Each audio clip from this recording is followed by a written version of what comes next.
Theater Trop varmış, onu yapalım. Ben yapmadım, daha devam etmedim. Bıraktım.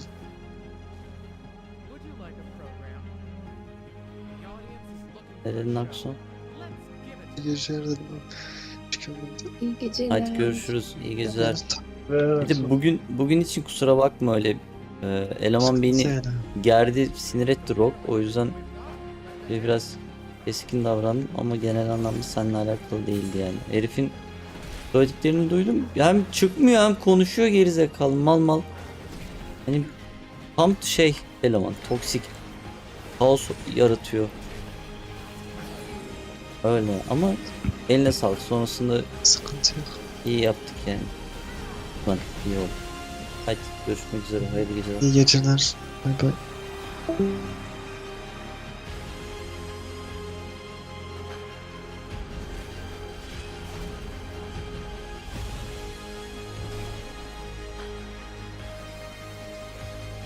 Bir tane Rock vardı raid'de, saçma sapan konuşuyordu. Atsaydınız. Ben atmak istedim aslında ama o an ilk bende değil falan. Hı. Bana bir mesaj kendime.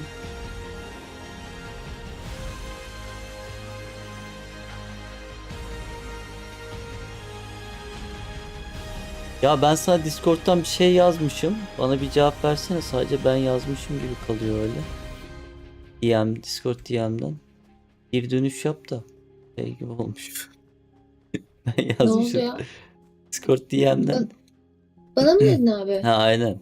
Geçen sana yazdıydım da cevap vermemişsin. Hatta şeyden, Instagram'dan yazmışsın sen de. Discord'da bir karşılık ver bakayım. Sen mi bana Discord'dan yazdın? Ha? Ne zaman? Bugün mü? Hayır. Kaç gün olmuş? Ta 22 Aralık'ta yazmışım. Ha, 4 gün önceki olmuş. yazdığın şey diyorsun. Aynen. Ya ondan sonra konuştuk, direkt sese girdik ya, o yüzden şey Aynen. yapmadım. Olsun diye. Bugün Müzik. kendimi gerçekten geliştirdiğimi düşünüyorum. Oyunculuk wise mı? Item wise mı? Hani Oyunculuk. Mekanik.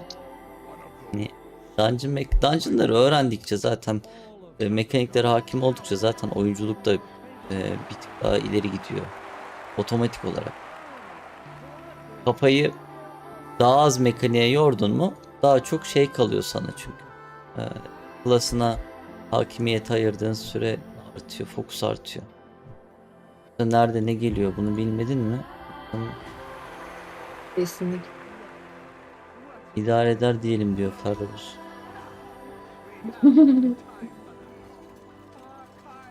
Bugün beni idare etti ama ya, şakasız etti hem de.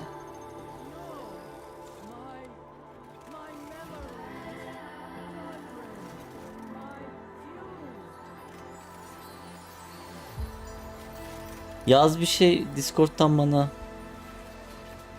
Sevi. Abi bir saniye, ölüyoruz. Ha tamam. Dungeon'da mısın?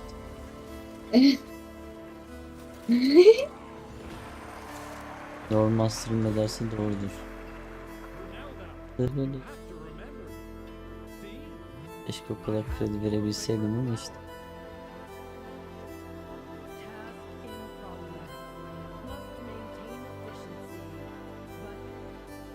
Trop bitmeyi hala bir şey.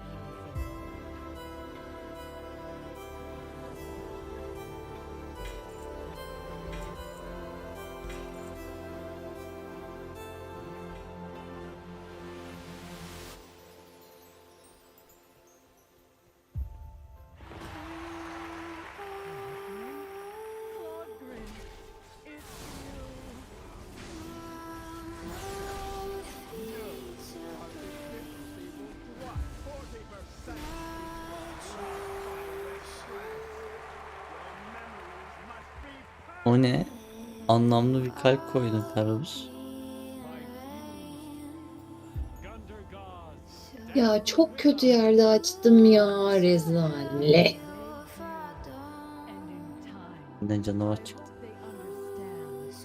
Gerçekten rezalet ya. Püh.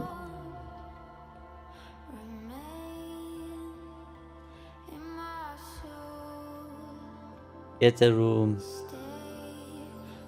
Get a room. Anam.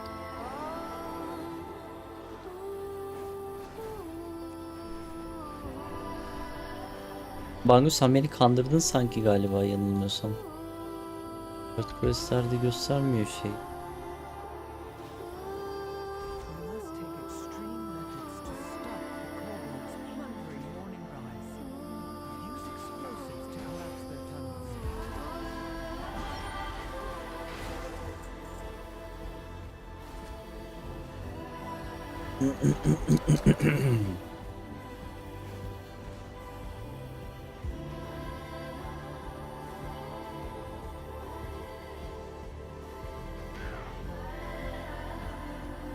Görüyorsun değil mi? Sen ona kral dedin, o sana sadece Maraşal dedi. Ayrıca sana hani asker, yani gerekirse ölüme gönderilir falan. Onun, evet. Senin ona verdiğin değer kadar sana daha vermiyor bana. Follow Fall 8 word posta 10 vermesi lazım. Follow Fall'da 8 word post. Ha sen şeyleri diyorsun. Aa, yani böyle o weekly quest gibi olanlar. Normal world questlerden değil. Evet ben de öyle oldum. Baksana vermedim.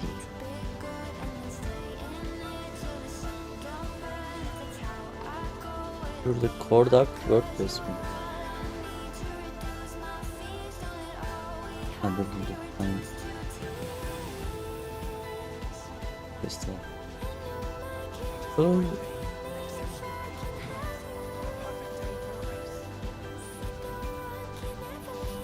Verse her world quest'ten verse herkes world quest yapar da güzel olurdu. Niye vermiyor ki yani? Versin birer tane versin.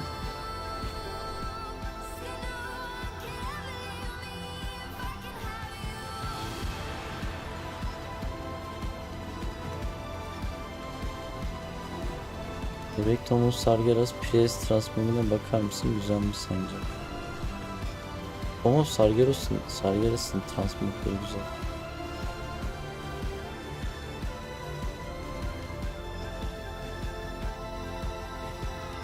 Patron çıldırdı. Tankımız var ya bu. Kaç yapıyorsunuz? Nereye yapıyorsunuz? Yavaş mı? 8 yapıyoruz. Ay öleceğim. Öleceğim. Hangi dungeon?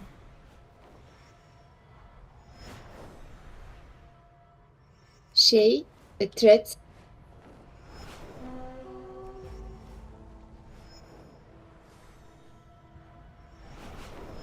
Orada buff alma olayını çözdün mü? Çözdüm onu. Ama tank beklemedi bir. Sonra pişman oldu. Almadığımıza. Hemen geri döndük. Aldık. Peki ikinci boss'tan sonra sağa mı gidiliyor üçüncü boss için sola mı?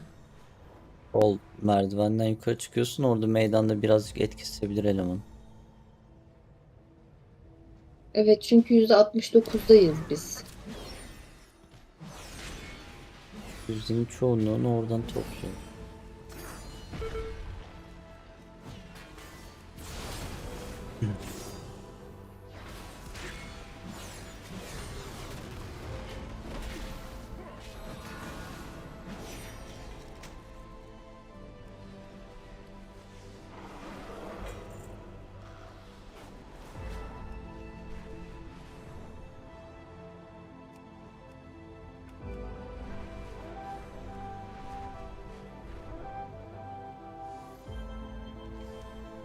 Ya ben buradan çok korkuyorum ya.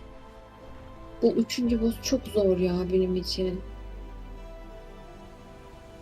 Bir tane rare varmış. Pet varmış onun.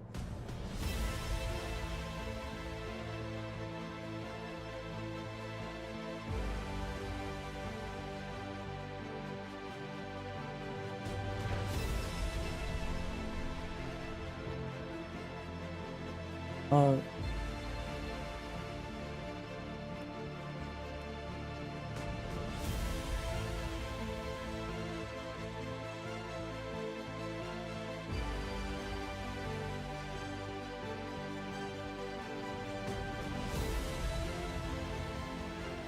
Bende bunda yok.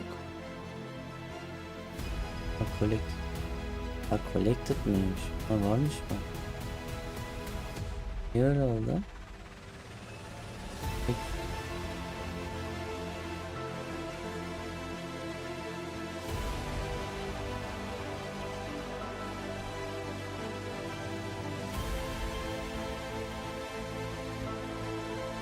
Collected.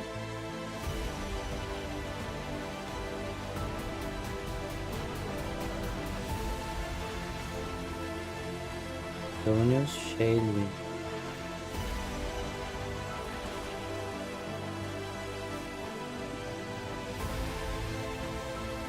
İşte bundan bahsediyordum. Böyle olacağını biliyordum.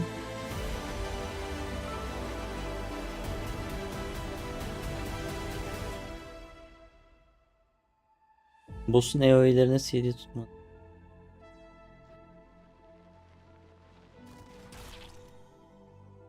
Bu Winter Veil gifleri birer kereye mahsus alıyoruz değil mi? Öyle her gün değil. Ağacın altındaki hediyeler. Her karakter birer kere alıyordu.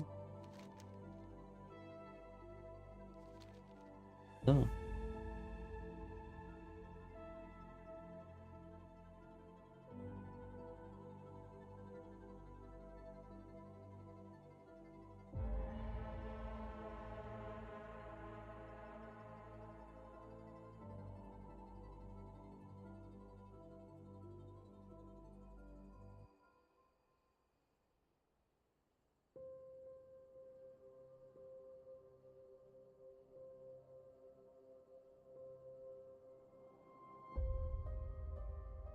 Yok. Yapamıyorum ben burayı ya. Çok zor.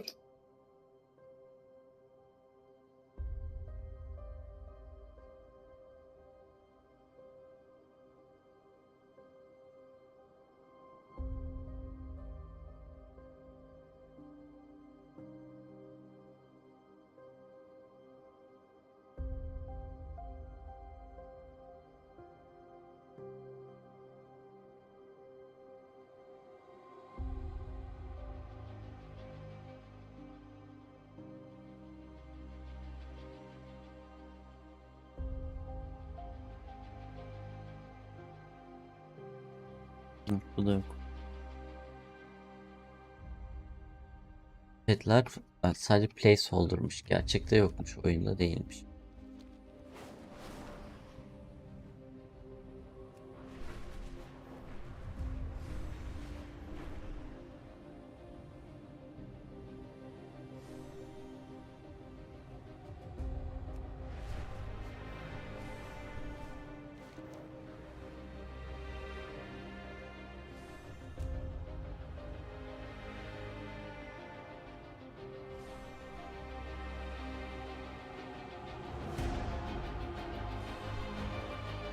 Hayır ya.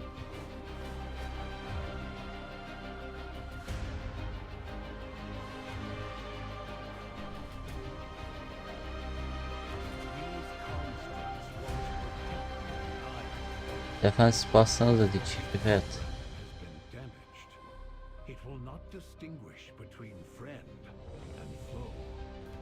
Gerçekten o kadar üzüldüm ki şu an ya. Sonuna gelmiştim. Dağıldım yoksa? Öldük. Posta öldük. Ölmedi ama.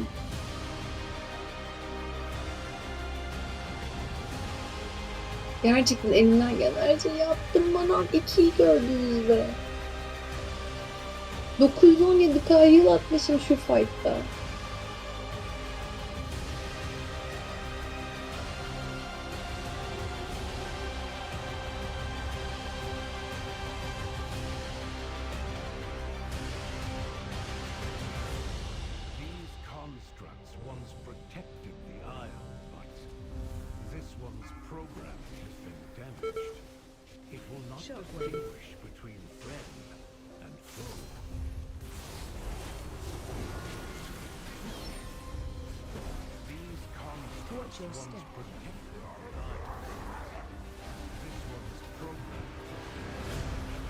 Aslında bir tane Dragonflight'te bir tane dungeon var.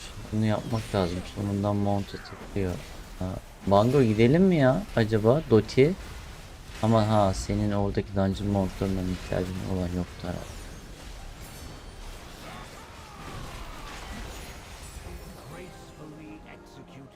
18. 5 yıl verir mi? Sindir bir sap diyor. Arı keseceğiz. Tamam o da veriyor 8. Tamam. Benim abi PP'liğine kafayı yedim.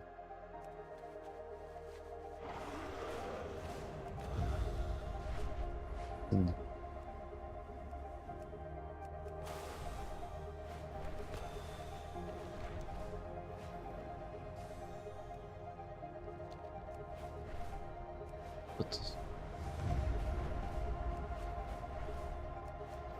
Taraf değiştir, Ela ile oyna. Ha sen arena PP mi yapıyorsun? Yo. Valorant mı yapıyorsun? Valorant yapıyorsan şey değiştir harcasın.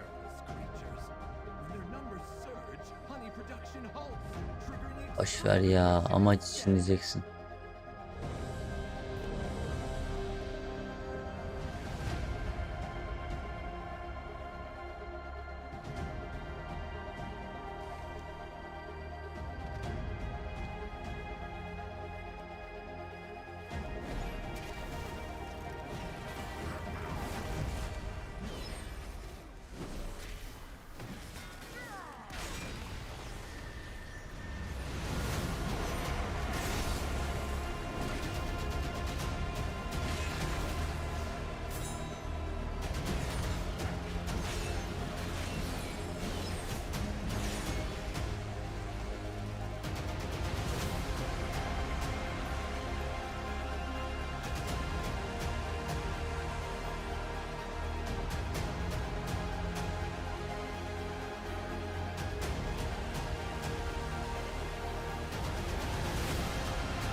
Calm them down and guide them back to their honey-making duties.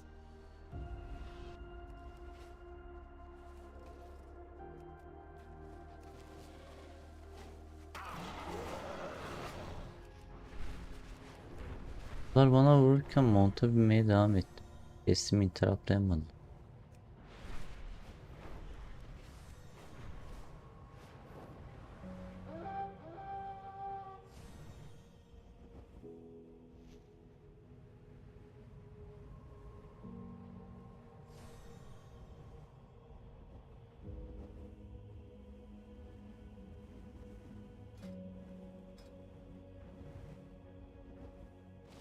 Mosswolves play a vital role in the upkeep of Dornegal. Water them and help eliminate the pests that burden them.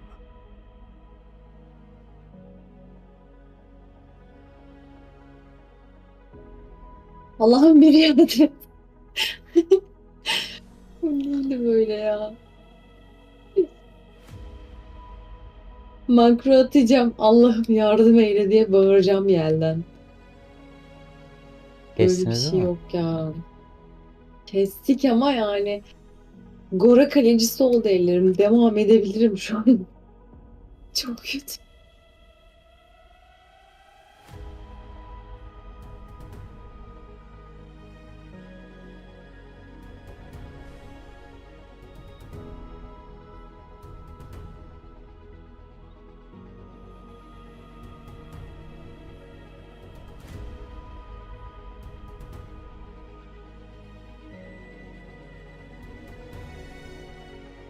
Oh, ikisini birden alıyor bir de. Reis. Neye güvendik şu anda bilmiyorum.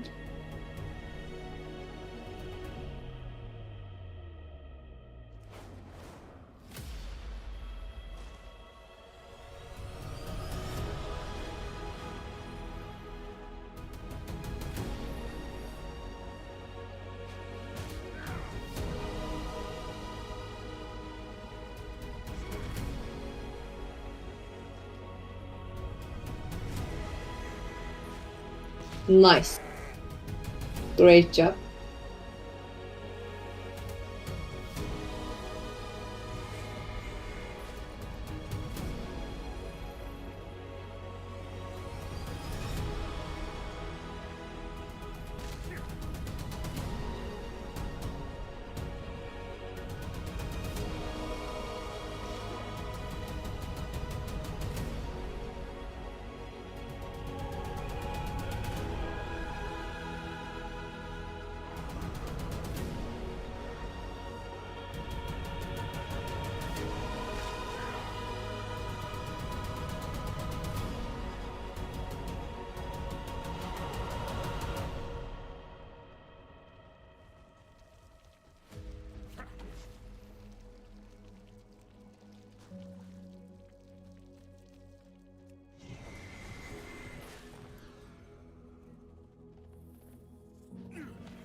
Geleceğim mi Zeus sen Dragonflight'taki bahsettiğimiz dungeon'a?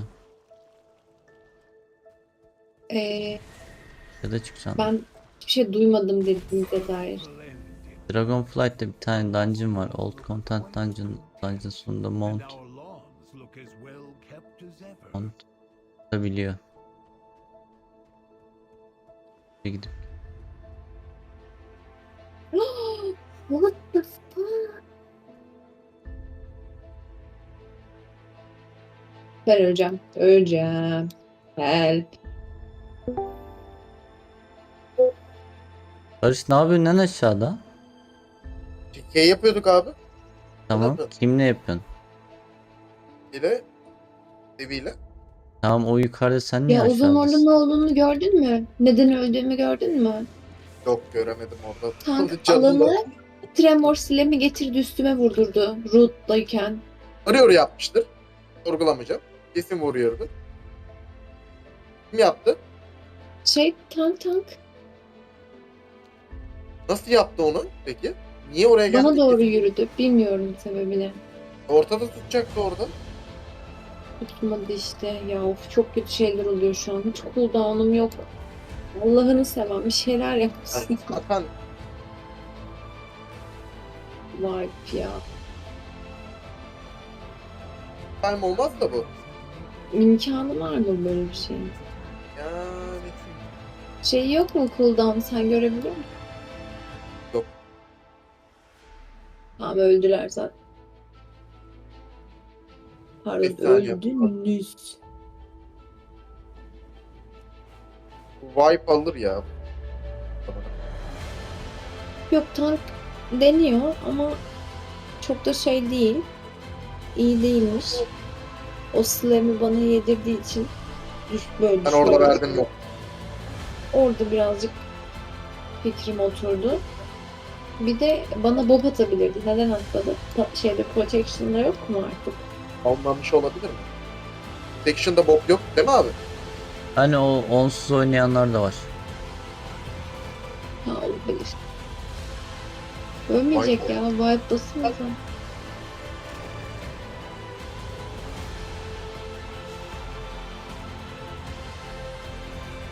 Yapalım da önemli olan onu. Lafımı tutamam.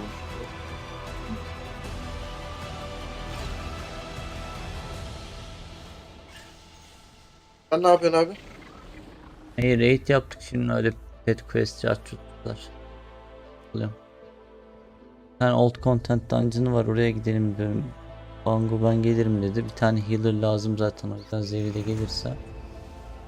Abi saat 2:30 oldu. Bu bittikten sonra ben yatarım. Tamam o zaman. O zaman dışarıdan bakarız ya. İyi oldu bunu şimdi söyledin. Haber vermemiş de seni bekletmiş olurdum. Üzülürdüm.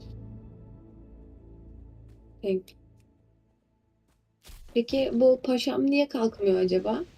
Oo. Paşama biz kaldıracağız. Paşamın ayrıcalığı mı var?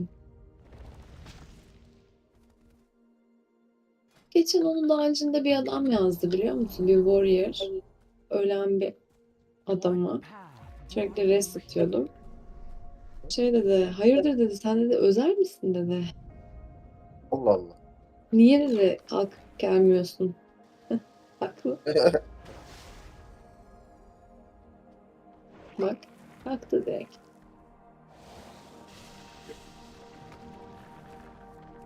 O şeyde wipe yemezsek bunu in time yapardık bu arada. Nerede Zaten bu senin arada? kafana atmasın. Bir önceki şeyde yedik ya bak. Ha bir öncekinde doğru.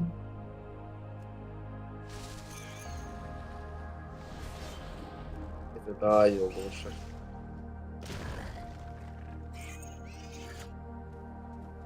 Kaçma çocuk benim aldım.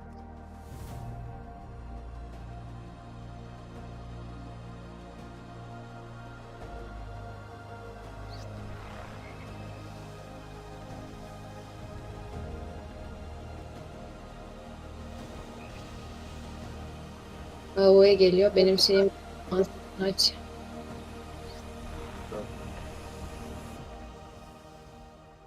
Tam bastım.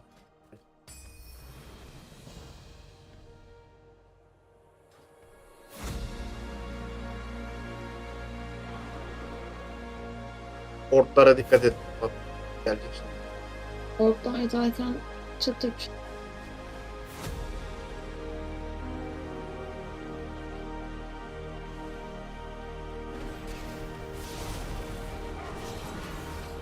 Ya bu boss bu kadar zor değildi ya. Biz neyi yanlış Benim yaptık? DPS'im az. Ben hala craftlamadım ya şeyleri. Bunu yapabilseydik internet craftlayacaktık da.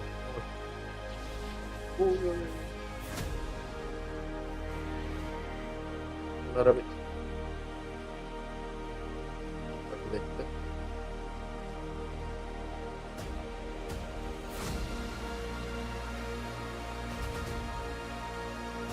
Of son anda kaçtım ya. Teklenmemiz lazım.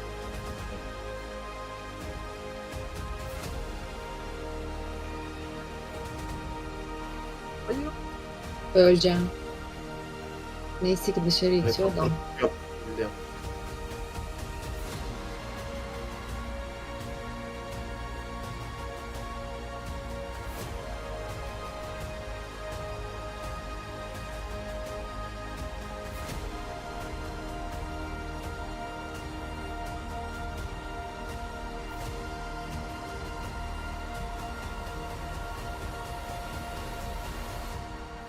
Şimdi.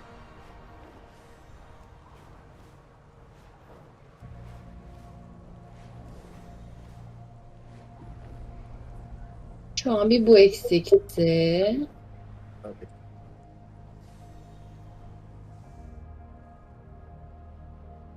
Tam bastım mal. Someone didn't get the message. Yok ben kendimi tutamıyorum ki ya ben. We need you to Oynayasım yine kaçtı kalmadı benim oynayasım. Olur ya öyle. O kadar zor bir şey değil defansif açmak ya. Şimdi çıkacağım key'den ben aşırı sinirlendim. Ağzımdan şimdi sinkaflı kelimeler çıkmak üzere. Kendimi çok ucunda tutuyorum. Kaf, kev, lam, mim, nun, vav, he, lam, elif, ye. Bak mesela şu mage'in ölüşü At şunu abi. At ya. %10 çık oradan çık çık çık. Ha çıktın. Ha ork vurdu. Aynen. Oraya değil de yan tarafa çekse ortaya doğru. Şuraya doğru bak. Gösterebiliyor muyum? Başardım da işte. %9 keser aslında. Ya Yere var mı? Yok. ölecek. O tutar kendini her türlü de. Şeye bakayım. Nereye tutuyor kendini ya? Adama attığım heal'ın haddi hesabı yok. 55 milyon heal atıyorum adama. Paladin bu kadar çok heal almamalı bence. Warrior olsa anlayacağım. Valla bir cooldown daha kullandı. Başka cooldown'a da obu var sadece.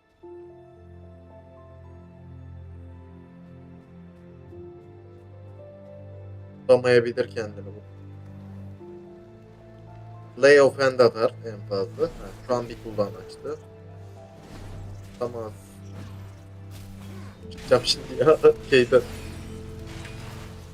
Ben de ya kendimi çok zor tutuyorum. Bitirin bitirin. Bu kadar uğraşmışsınız. Konuşun, eksik olan neyse.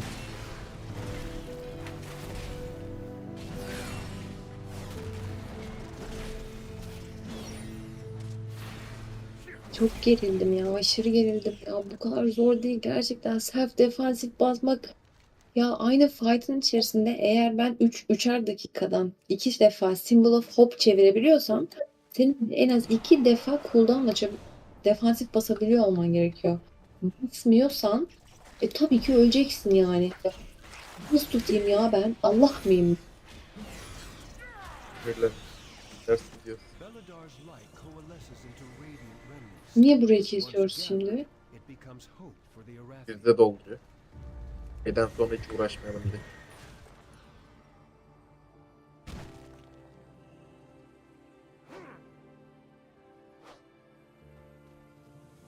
Şey bana atıyor. Çık ya. Ya şu an var bütün dikkatim, her bok bende kalmadı hiçbir şey.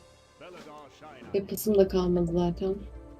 Ya, o kadar 9K yapıyorsun tertemiz değil mi? Geliyorsun burada. Ya çok güzel gittik ama ya. O ilk boss ne kadar güzeldi farkında mısın? Evet. İkinci boss da aynı şekilde. Burada eziyet oldu.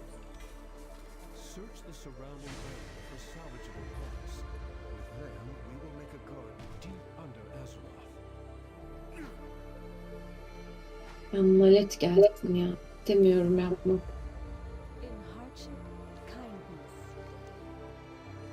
Buradan sana ne gelecekti item olarak? Ya item her halükarda gelecek de.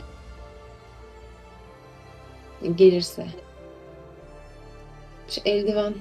Eldiveni alıp sete çevireceğim. Satı için. Aha evet.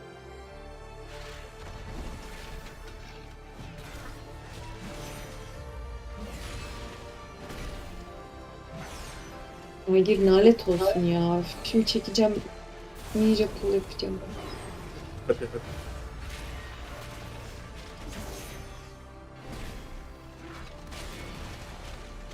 Şunu en başta vermiş olsaydı belki yapardık bu arada.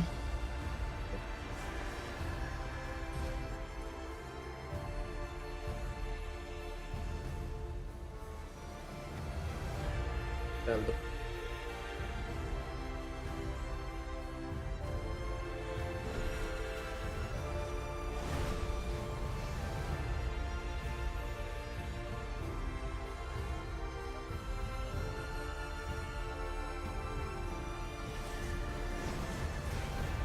Oralara dikkat ederim.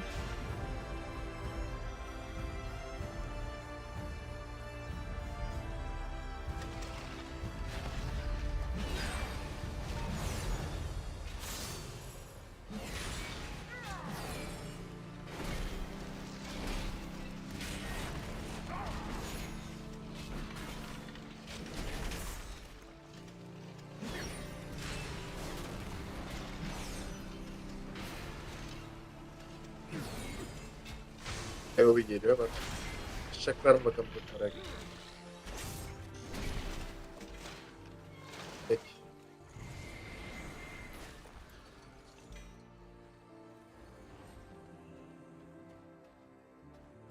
Öldük ki. Var ya. Sen tuttun hatta gördüm ya. AOE geliyor, kendine hazır. Ay boku ya. Oo. Bakayım bari.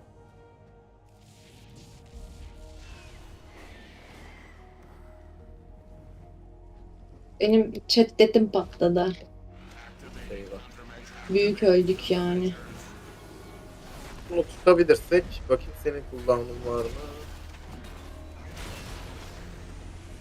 Yok. Öyle miyim dedim. Burada değil de. Burada bir tık patlayabilir. Ben açtım. Açar açmadı. Dediler patlattı beni.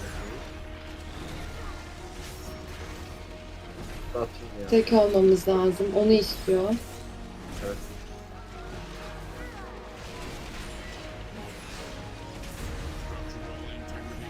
Ben burada şimdi nasıl tutacağım? Bir söyler misin bana?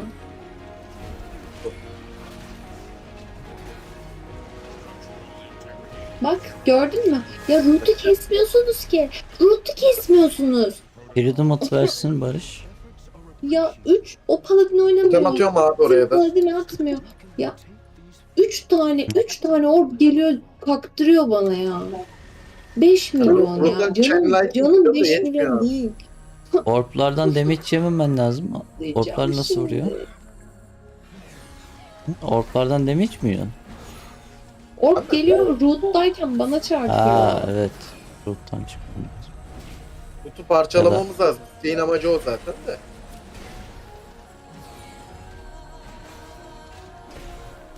Hiçbir şeyim yok. Herkes Allah'a emanet oynasın. Ben zaten Herkes her şeyini defansif açsın şu an. yapıyorum. Shadow Priest'in bir immunity'si var diye yanılmıyorsam, bir şeyleri immunity oluyor. Defansif yok Yok. herhalde Holy Priest'in.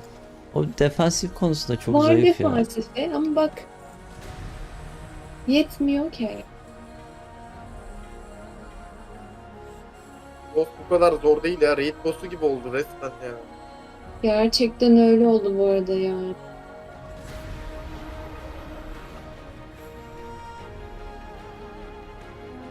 Felanet.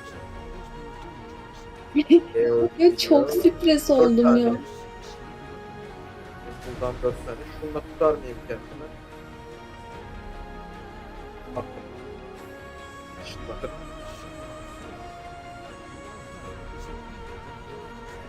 Orba dikkat.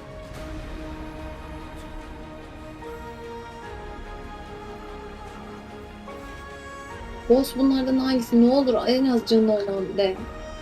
Gerçekten benim dayanacak gücüm kalmadı artık. Rut attı eyvah. Belki gidebilir olayı. Yani, Bak. çöp. Gördün mü? Şimdi attı. Attığım totemleri görüyor musun yere? Ben Sana ağlayacağım borçlu ya. Çünkü ne? değil. Ben bir daha buraya girmiyorum. Buranın Thank you. şeyle alakası yok ya.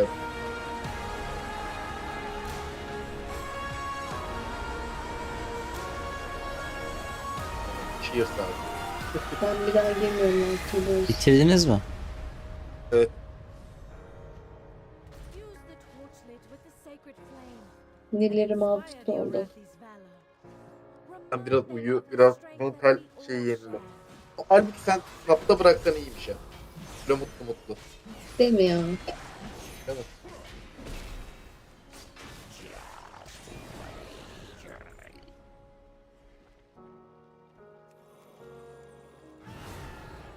Bak adam bana diyor, görüyor musun? Siz benim neler çektiğimi nereden bilirsiniz? Ahmet Kaya çalıyor şu an aklımda. Son ses. Nereden bilirsiniz ya siz benim neler çektiğimi?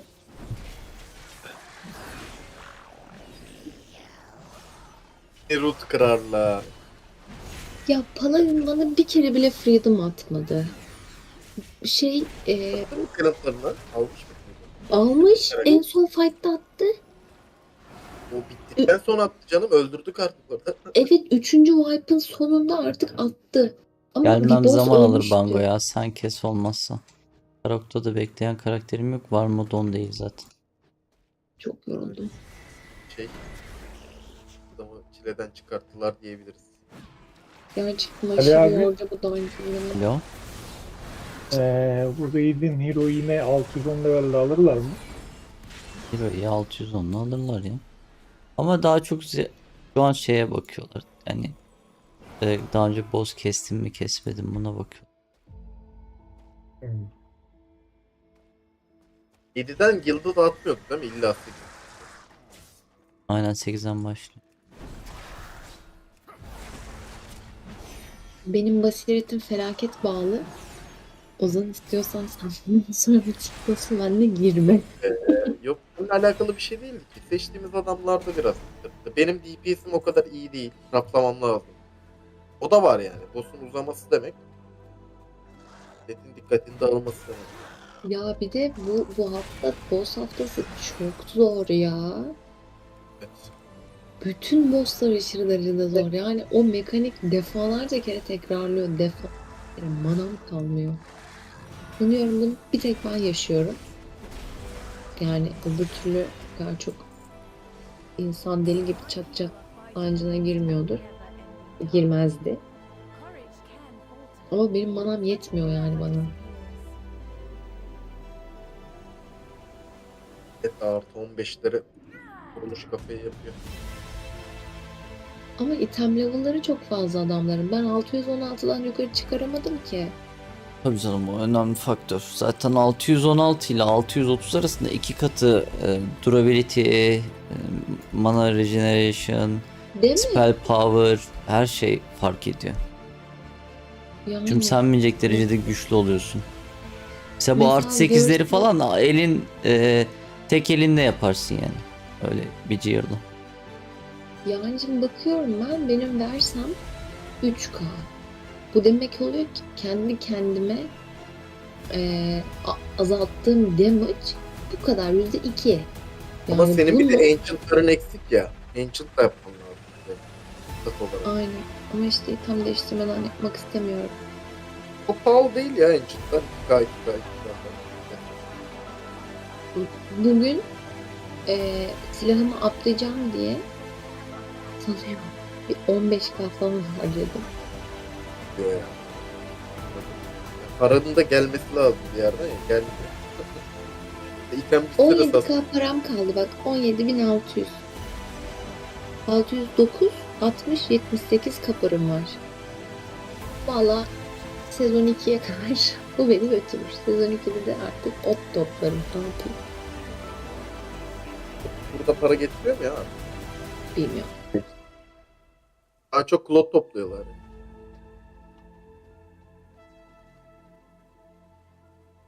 Ay derde düştüm. Başım ağrıdı. Aşırı gerilmişim. Omuzlarım falan.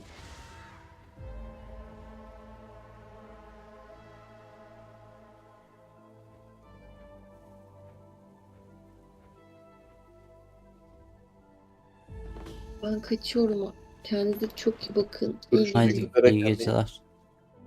görüşürüz. Görüşürüz. Yarın gündüzden dungeon spamlayalım. Tamam. Anlaştık. Hadi hoşçakalın. Şu Teşekkür.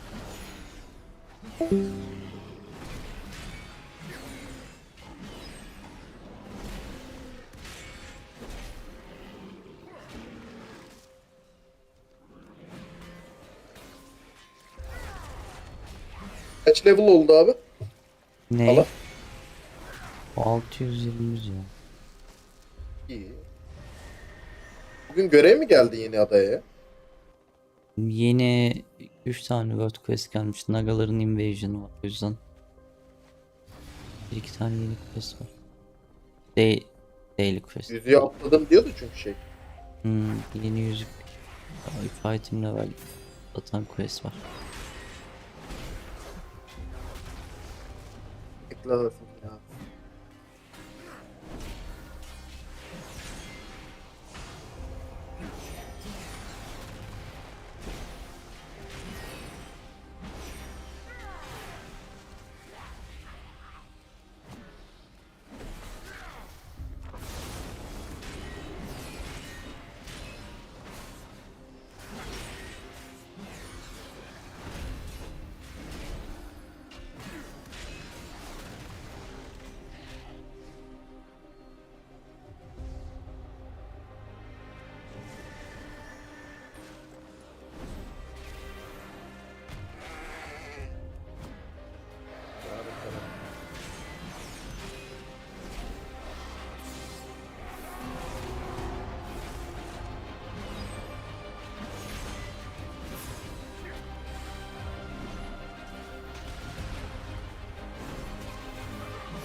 feet moving. We got a tunnel to blast open. This kaboom ought to be good. What do you think washed down that drain? Maybe it's treasure. Or maybe it's monsters. And maybe those monsters have treasure.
Stories requested.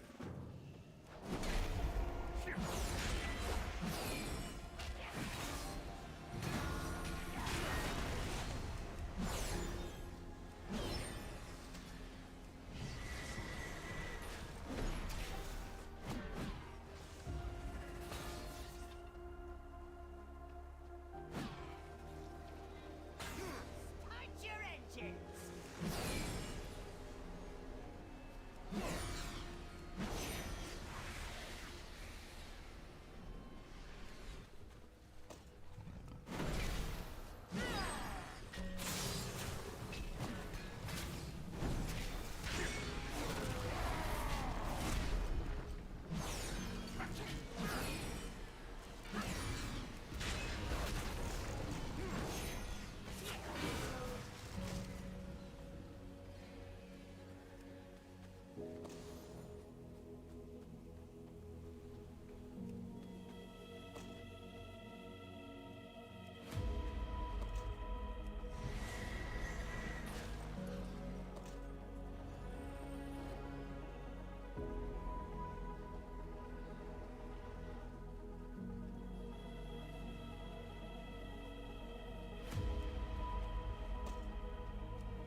moving. We got a tunnel to blast open. This kaboom ought to be good. Say, what do you think washed down that drain? Maybe it's treasure, or maybe it's monsters, and maybe those monsters have treasure.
We are the seekers of light. Always be prepared. Beware the shadows, for we've seized the upper hand. It won't be long before these sea snakes slither back from whence they came.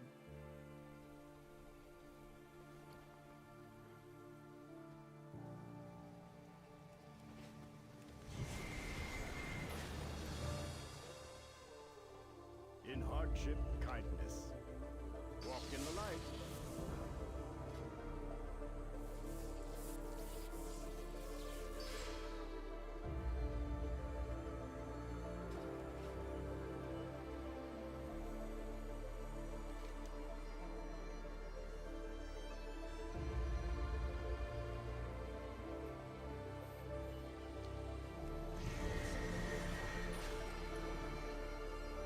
Hey, what's the nose?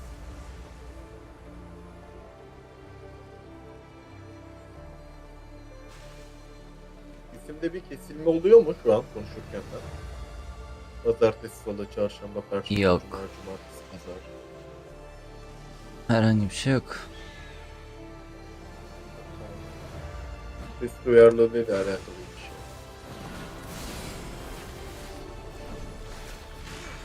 Eğer bundan önce bir şey söylesen onlar gelmeden oluyor. Yok söylemedim. Şeye baktım da abi. Sesim yarıda kesiliyormuş da.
Cümleten hayırlı geceler beyler, ben kaçıyorum.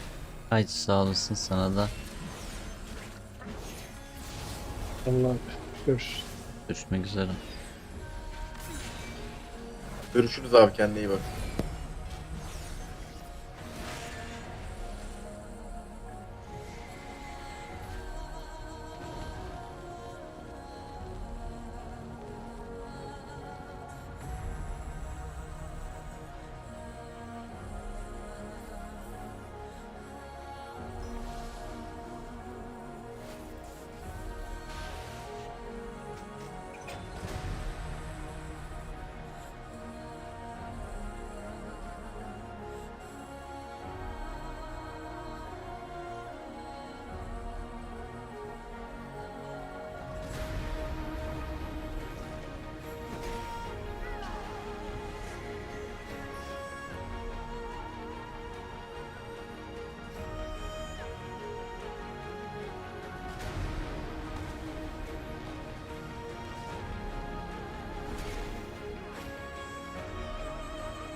I got what you need.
Görüşürüz Bango, iyi geceler.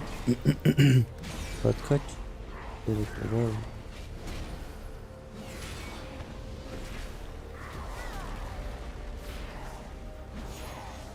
Acıktım ya.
Eladar shift in your favor.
Ben de kaçıyorum. İyi geceler. Kendine iyi bak. Görüşmek üzere.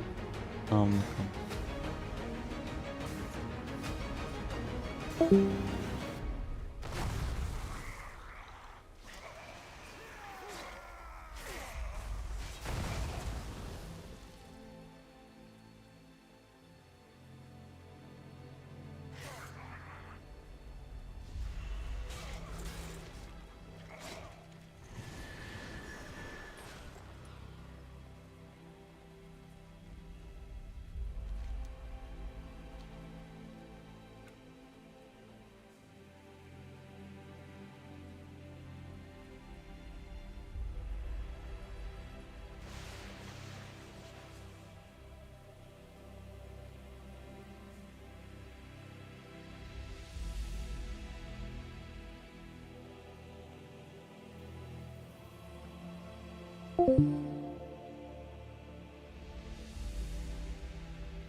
I have many lucky do's.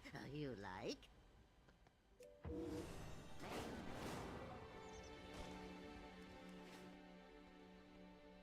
I have an extended supply of goods for outlanders.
Shockwave. This one's programming has been damaged.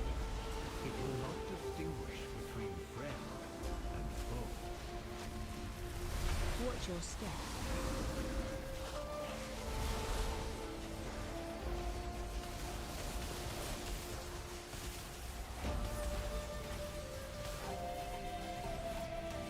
Shockwave.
extreme methods to stop the kobolds plundering Morning Rise. Use explosives to collapse their tunnels.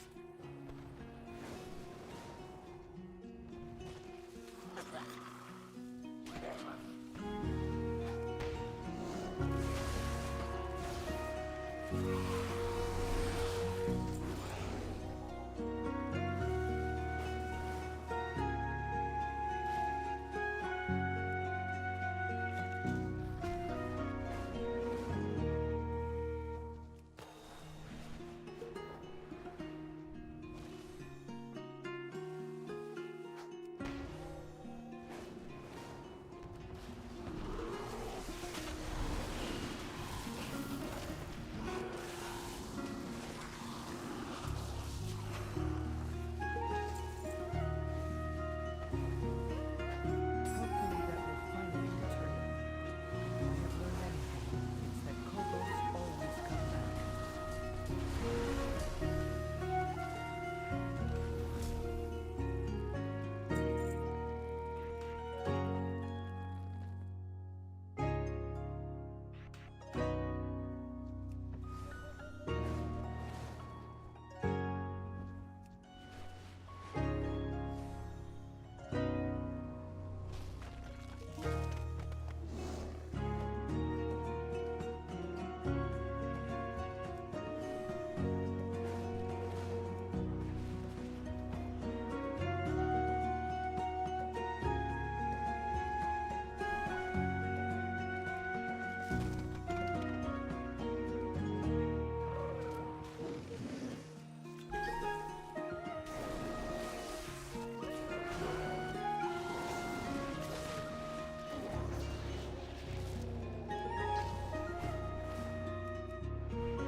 It is a bright day with exceptionally favorable winds. A perfect day for a race.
Excellent work. I can see that the two of you will soon be formidable competitors.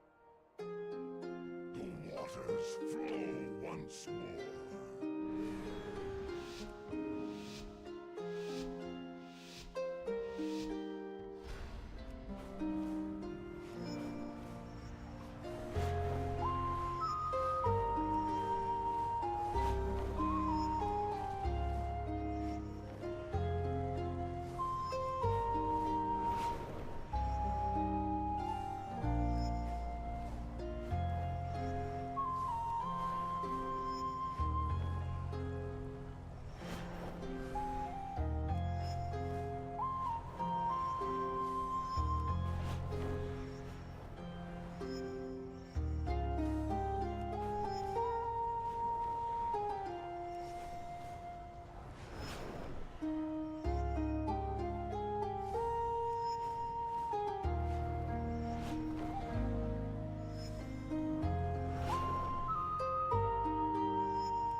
surge, honey production halts, triggering extreme aggression instead.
like you. Good fortune to our friends.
Moss wolves play a vital role in the upkeep of Tornagal. Water them and help eliminate the pests that burden them.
Splendid work.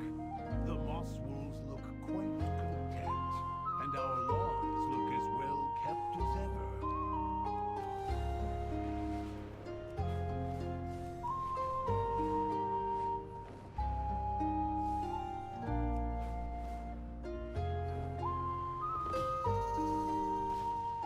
Are you here to see one of our plays? It's our directive to keep this venue spotless for our audience.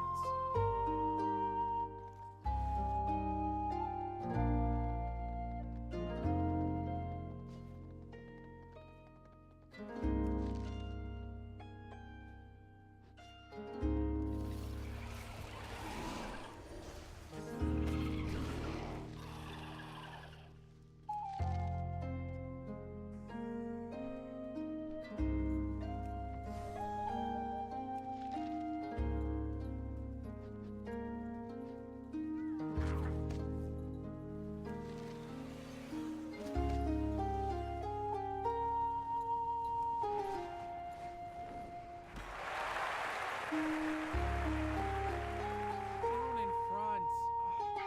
Do something about those pebble brains.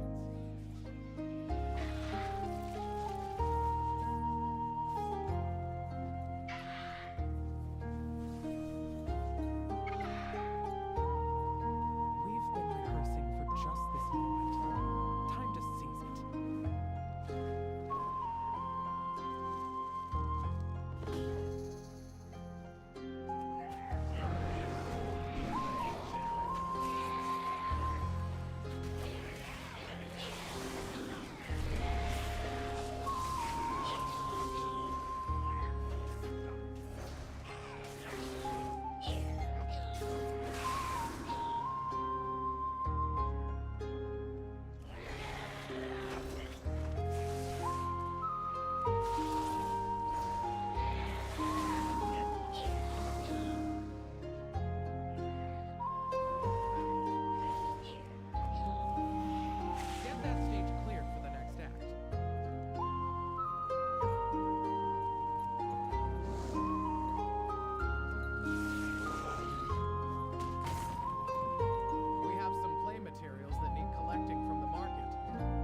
Sağ ol Leman.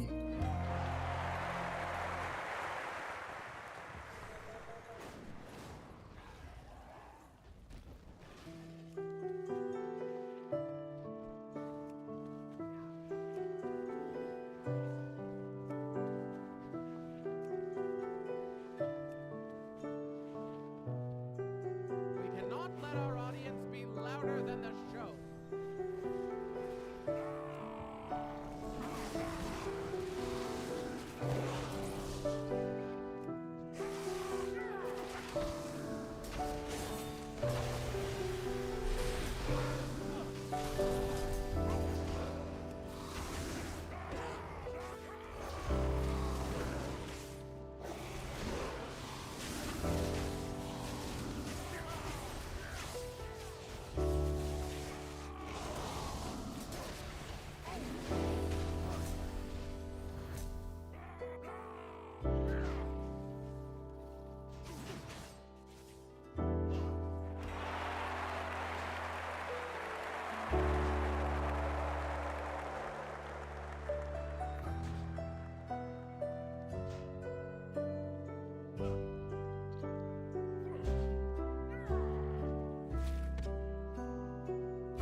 And now we begin our play to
Darkness strikes out with threats not even our key flames can dispel.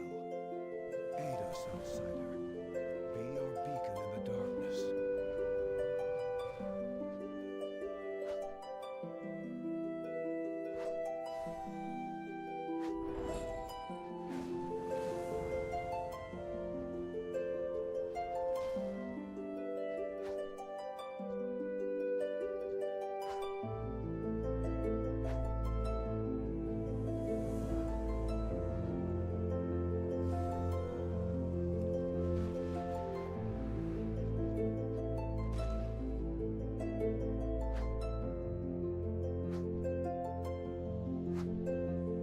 You may not share our faith, but your valor is a beacon that rivals the key flame.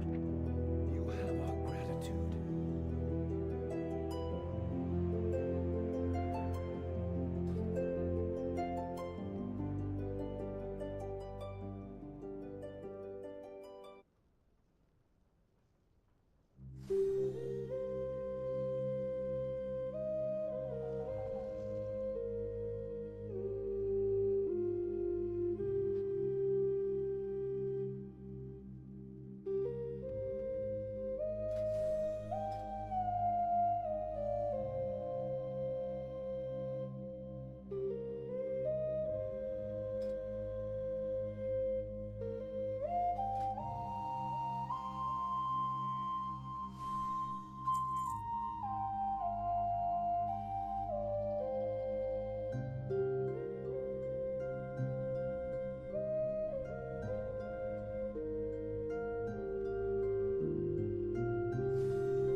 exterminate them before they infest all of Uldum.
Ever since we defeated Sargeras back in Legion, World of Warcraft hasn't had a big villain, the ultimate evil of the series. Sure, we had a pathetic excuse for the jailer, but we never had a villain of such caliber until now. Now in Midnight, we are facing a threat that we had never faced before. A villain even Sargeras was afraid of, and the whole reason why he started his Burning Crusade in the first place. He knew the Warlords couldn't be defeated by conventional means. The entire creation of the Black Empire, Old Gods, Void, everything on Azeroth has been gearing up for this day, for this grand Void invasion. So far, we know of 2 named Voidlords, Demantius and Invalidus, and these guys don't open a portal and attack you with an army. On one occasion, they just summoned a surge of energies and blew up the entire planet. On the other hand, we know of one time a Naru had actually managed to banish them.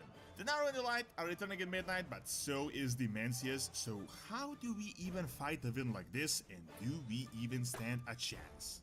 If you wanted anything Warcraft related, Gamido has the best deals on the market that you can get with my link below. You can get almost every other game's software, and they also just added mobile top-ups for all your favorite mobile games with the craziest prices. You can also use my code DORON to get yet another discount, so click my link and get the best deals at Gamido.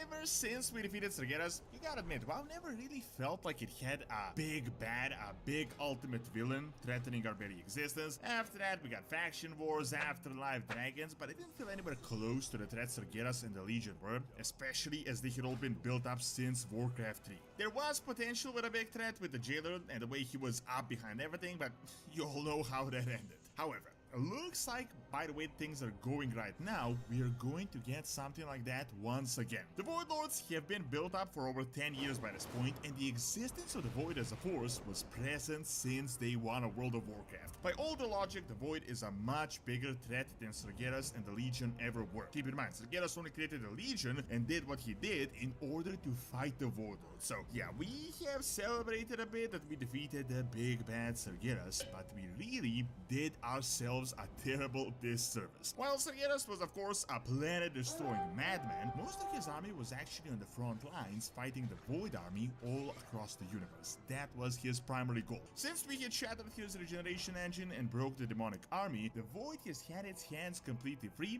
and as you can witness, just about a decade later we're going to get the biggest Void invasion of Azeroth in all history, as they got all the forces at their disposal. I know all of you have heard of the Void Lords by this point, but there is so much new information from the War Within recently that adds a whole lot more context. The lore we should know by now is that they're incredibly powerful, actually more powerful than the Titans, but they can only manifest this power within the Void plane of existence. That is why the Void Lords are jealous of the Titans' power, because the Titans can manifest themselves within the material plane and actually express their power. Recent lore from a former Blizzard dev has given us some initial concepts of when they created these pantheons, and apparently there was a light variant of the Void Lords called the Archons, and this makes complete sense as the light and the void is the same thing, just on different ends of the spectrum, but that is a topic for another video that I have on the channel. What is really interesting about the Void Lords is that they're a threat unlike any we had ever faced. We recently learned that as beings of chaos, they're not the equivalent of the Titans, like this pantheon coordinating together. In fact, as everything is chaotic within the Void realm, it doesn't follow a hierarchy, and it is likely that different Void Lords serve their own goals, and they might even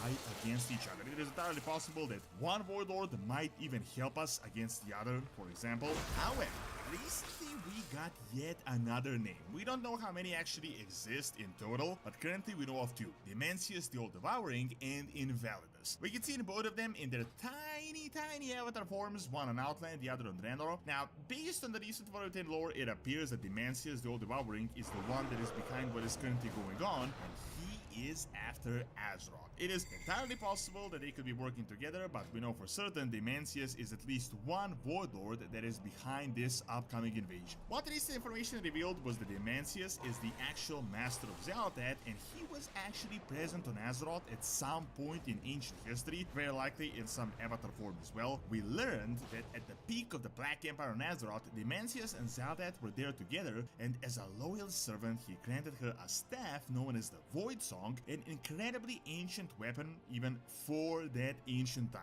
Now, Now with this, I want to say that I believe that the staff that it wield is much more than a weapon, and the name itself might reveal the lore. See, the staff is called a Void Song, and currently Azeroth is giving us a Radiant Song. Now, this would not be suspicious at all unless we learn that the planet we know for a fact Dimensia's destroyed, called Kalesh, also started giving the same Radiant Song before its ultimate destruction. So, who really is this new villain of the Warcraft universe, and why is he such a threat?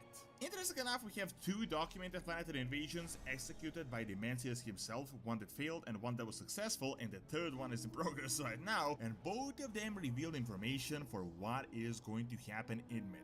So, you all know about this by now if you've been following the lore, so I don't want to talk too much about it, but Dimensius is the guy that destroyed the planet of the Ethereals. Back in the day, Ethereals were just regular, intelligent mortals similar to us that were faced off by this giant void invasion. Dimensius, however, didn't invade in any way that we're used to. This was not portaling again a giant army and then destroying the planet from within. No, Dimensius baited the planet from the outside in void energies. The Ethereals started creating magical barriers to defend the energies, but eventually this led to an explosion that blew up the entire planet and it destroyed their physical forms. What is interesting is that we recently learned that Kalesh also had the same voice Azeroth is giving us right now. I somehow feel like Zelda was present here and this Void Song was used. This must have been a mechanism of how the Void ultimately destroys the planet. Since then, the Ethereals lost their home, a faction of them called the Ethereum vowed vengeance upon this Void Lord in particular, and they had been tracking him ever since. Some Ethereals had even embraced the Void, similar to how the Demon Hunters had embraced the Fel. What is really interesting is that recently we got a ton of Ethereal updates, so many new models, pretty much all the building blocks for a playable race, so this destruction of Kalesh that happened in ancient history will definitely be expanded upon, and we will certainly get more details. The main point though is that Dimensius doesn't invade like the Scourge or the Legion, but instead he likely gets an energy source to summon himself around the planet and then just starts baiting it in void energies. I feel like somehow this is what Zelda is trying to accomplish by gathering this artifact and the power to summon him so that he can start his thing. This might be why it is going to happen at the Sunwell, where there is a big fountain of power.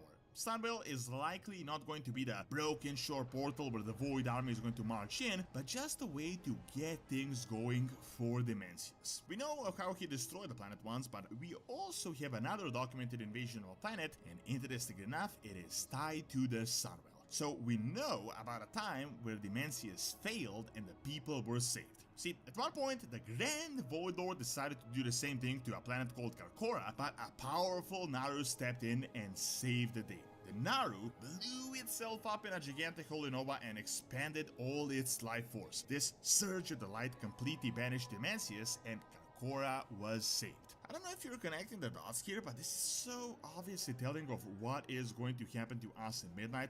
One thing we have is the Sunwell where the invasion will happen, that Naru was actually put in, and the second it was confirmed on BlizzCon that the Light army will alive together with the Naru, and that a giant battle between the Void and the Light will happen here. The Ethereals have been looking for a way to counter the Void since forever, and I'm pretty sure they know about this successful attempt, and I think the Naru will have to save us because they know they can actually counter this guy. Interesting enough, Dimensius also probably learned his lesson as well, as he figured out his invasion can be stopped, so I think he knows how to counter them as well. What is certain, however, is that Midnight Invasion is going to be unlike anything we had ever seen in all of Azeroth's history. The entire creation of the Black Empire, the Old Gods, was made for this day. Almost everything the Void did was for this day. The Void is not really a cosmic ship army portaling in, but instead they will do something that we don't even expect. This is the whole reason why Sergera started a crusade, because he knew these guys can't be defeated by conventional means. Chris Metzen confirms Zelda is here to stay, so she is going to be here until the end. Dimensius is not just going to be a raid boss, a big bad that we end up defeating, but something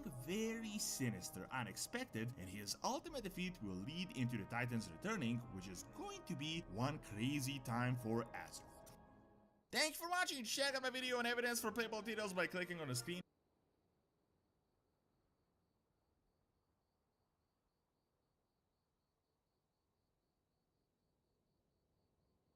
What's happening over at DC? My new book stinks, literally. Harley Quinn Fartacular, silent but deadly. Not only does it have glorious art, but it's got 40 glorious rub and smell TM pages. This is just a fetish disguised as a comic book. Before anyone says anything, yes, this is an actual comic book commissioned by DC Comics that is actually getting praised by some game journalists, while almost the entirety of the fandom is in disbelief and just mocking it. Please. Too late, B-Man. Looks like I got one ready in the trunk. We really gotta stop this, man. We gotta stop letting these weird fucks put their fetishes and their weird deviancies inside of material that can be aimed towards children. Like, we gotta dial this shit way down, right? But this is some weird, it's just a fetish, that's all it is. It's not really complicated. You are not prepared. Marvel Rivals is doing really well. I'm kind of surprised about this, but let's look at how many people are still playing the game here. I'll go ahead and take a look at it. Where the fuck is it? It's still on the top? Yeah, there we go. Marvel Rivals, 357,000 people playing the game. That is a lot of fucking people. And I think it's going to continue to keep a pretty good audience for a while. Now, is it going to be forever? Probably not. Like, I have a lot of, you know, uncertainty about the longevity of the game, but it sure seems not dead. About dead. The Baldur's Gate 3. Everybody has been mocking publishers over hero shooters and generally just mocking a lot of live service titles. Yeah. Marvel Rivals is absolutely thriving, and that is not an overstatement. Yeah, it got 10 million players in its first 72 hours, Jesus. and by now, it's actually hit 20 million. This is so much activity that Steam's backend even struggled, and for some developers, it broke. They were not able to access the Steam backend to update their stuff. And this was all timed with Marvel Rivals absolutely ramming Valve servers. And of course, their servers were getting rammed by both Tencent and NetEase because at the same time, Path of Exile 2 did happen to be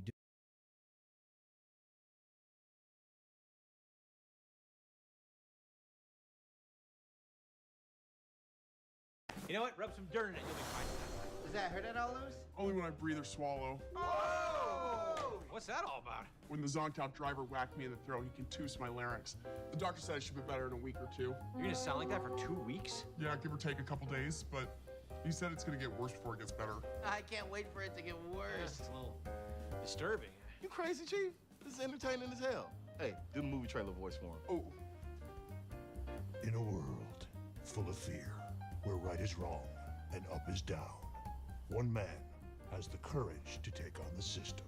Oh, no way! Autobots transform and roll out. Autobots transform and roll out. Optimus Prime is here! Beef. It's what's for dinner. Beef. It's what's for dinner. You know what? Rub some dirt in it, you'll be fine. Does that hurt at all, Lewis? Only when I breathe or swallow. Oh! What's that all about? When the Zonktown driver whacked me in the throat, he contused my larynx. The doctor said I should be better in a week or two. You're gonna sound like that for 2 weeks? Yeah, give or take a couple days, but he said it's gonna get worse before it gets better. I can't wait for it to get worse. It's a little...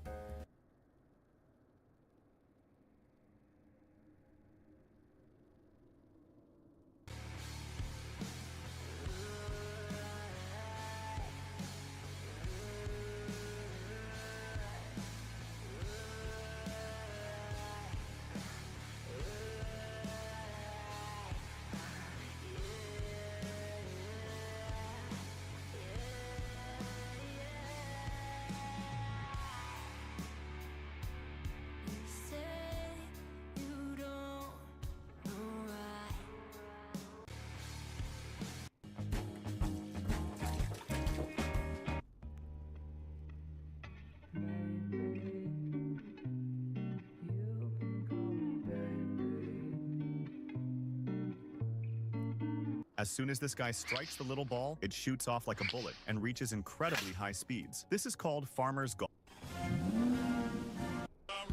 Until I got high. I was gonna get up and find the broom, but then I got high.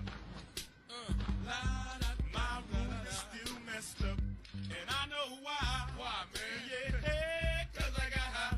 Because I got high. Because my room.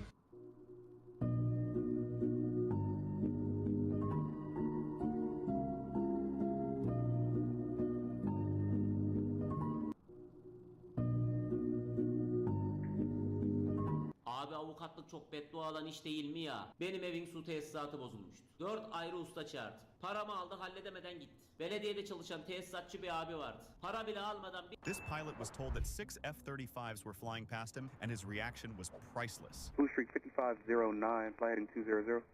Heading 200, Blue Streak 5509. Blue Streak 5509, traffic 12 o'clock, opposite direction, 10 miles. A F-35 at 4,000 feet northbound. All right, negative contact, Blue Streak 5509. Tabor 31, flight heading 030. Blue Streak 5509er, just heads up that traffic passing below your flight of 6 F-35s, all at 4,000. 5509, traffic's in sight, too close for a missile, switch to guns. Hey, that might be the funniest thing I've ever heard in my entire life, man. This pilot was told that... When this girl was on an airplane, she was looking out of her window and noticed...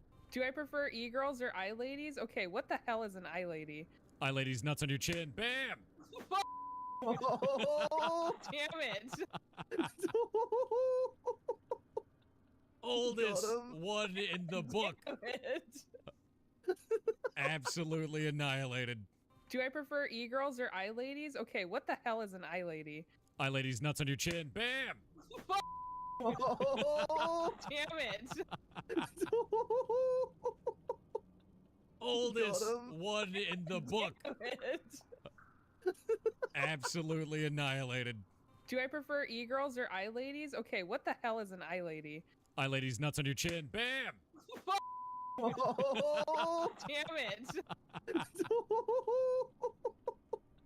Oldest one in the book. Damn it. Absolutely annihilated. Do I prefer e-girls or eye-ladies? Okay, what the hell is an eye-lady? Eye-ladies, nuts on your chin. Bam! Oh, damn it!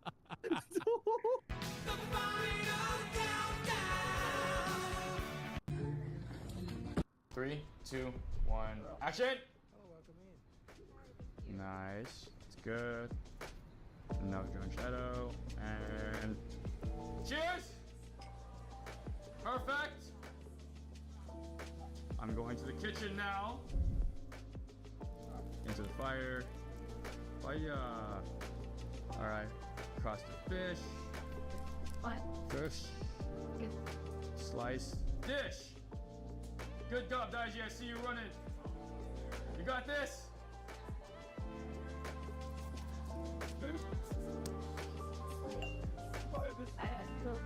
Nice, nice, nice.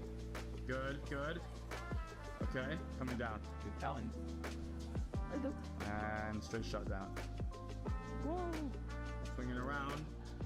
So the logo. Pull out. And call it a day. 3, 2, 1, action! Nice. It's good. Now drawing shadow and cheers! Perfect. I'm going to the kitchen now. Into the fire. Fire. All right. Cross the fish. What? Fish. Good. Slice. Dish. Good job, Daiji. I see you running. You got this.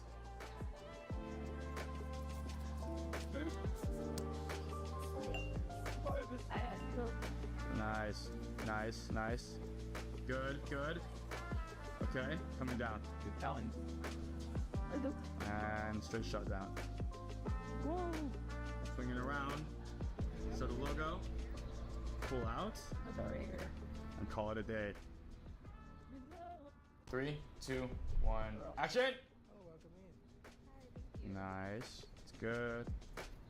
Now drawing shadow and cheers! Perfect.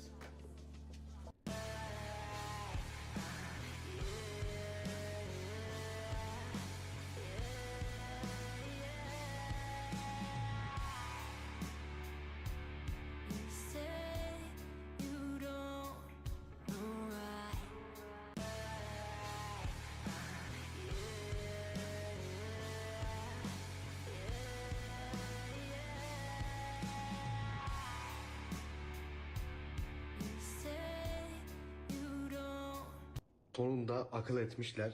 Sütü sıçratmayan geniş kapak yapmışlar. Çok teşekkür ediyorum bunun yapımcılarına, kim yaptıysa. Sıçratmayan kesinlik belirtisi. O sondaki sessizlik her şeyi anlatıyor. Sonunda akıl...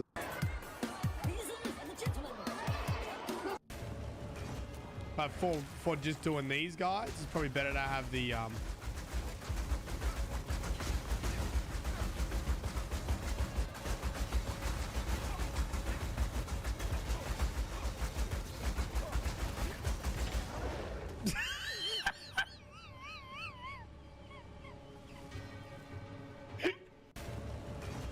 But for just doing these guys, it's probably better to have the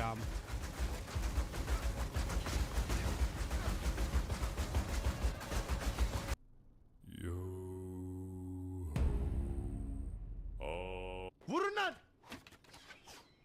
İşte bu dost. Sen atma kanka, o neydi? Amına koyayım, benimki niye gitti? Arkadaşlar asgari ücret 22.104 TL, hayırlı olsun ama aldığınız parayı hak edin ha. Düzgün çalışın. Bilal Bey, biz haftada 45 saatten fazla çalışıyoruz. 22.000 almayacağız. Bana bak, devlet ne dediyse o, kendinize hak falan uydurmayın, düzgünce çalışın. Arkadaşlar asgari ücret 22.104 TL olarak açıklandı ama işvereniniz hesabınıza bu parayı yatırırsa sakın kabul etmeyin. Milyonlarca çalışan haklarını bilmediği için işverenler hakkımızı yiyor. Sadece haftada 45 saat çalışan kişi 22.104 TL alır. Haftada 45 saatten fazla çalışıyorsan senin asgari ücretin bu değil. Haftalık 45 saatten 1 saat bile fazla çalışıyorsan fazla çalıştığın her saatin ücreti %50 zamlı ödenmek zorunda. Asgari ücretle çalışıyorsun diyelim. Günde 10 saat, haftada 6 gün çalışıyorsan asgari ücret olarak aylık 30.900 TL alacaksın. Sakın hakkınızı yedirmeyin. Herkesin bilip hakkını alması için sevdiklerimize gönderip hesaplarımızda paylaşalım.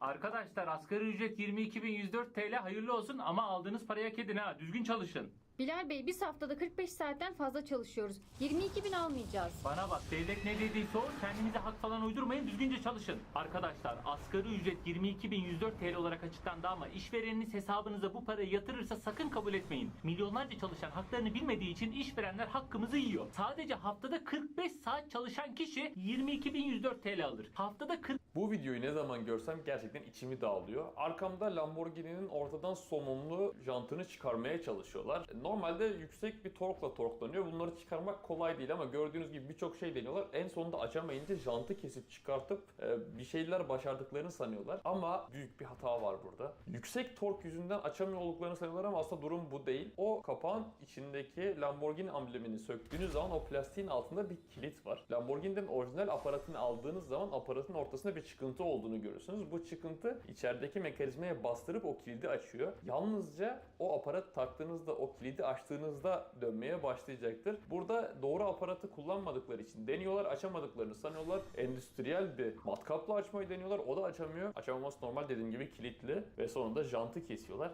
Tek yapmaları gereken şey o doğru aparatı alıp bir kişinin uzun bir kuvvet koluyla çevirmesi ama bunu yapmadıkları için jantlar. What's your rating once again? 0. Do you have feeder rating? No. What is that? Okay, Peter. How are you doing? I'm doing great. Instagram'dan takip.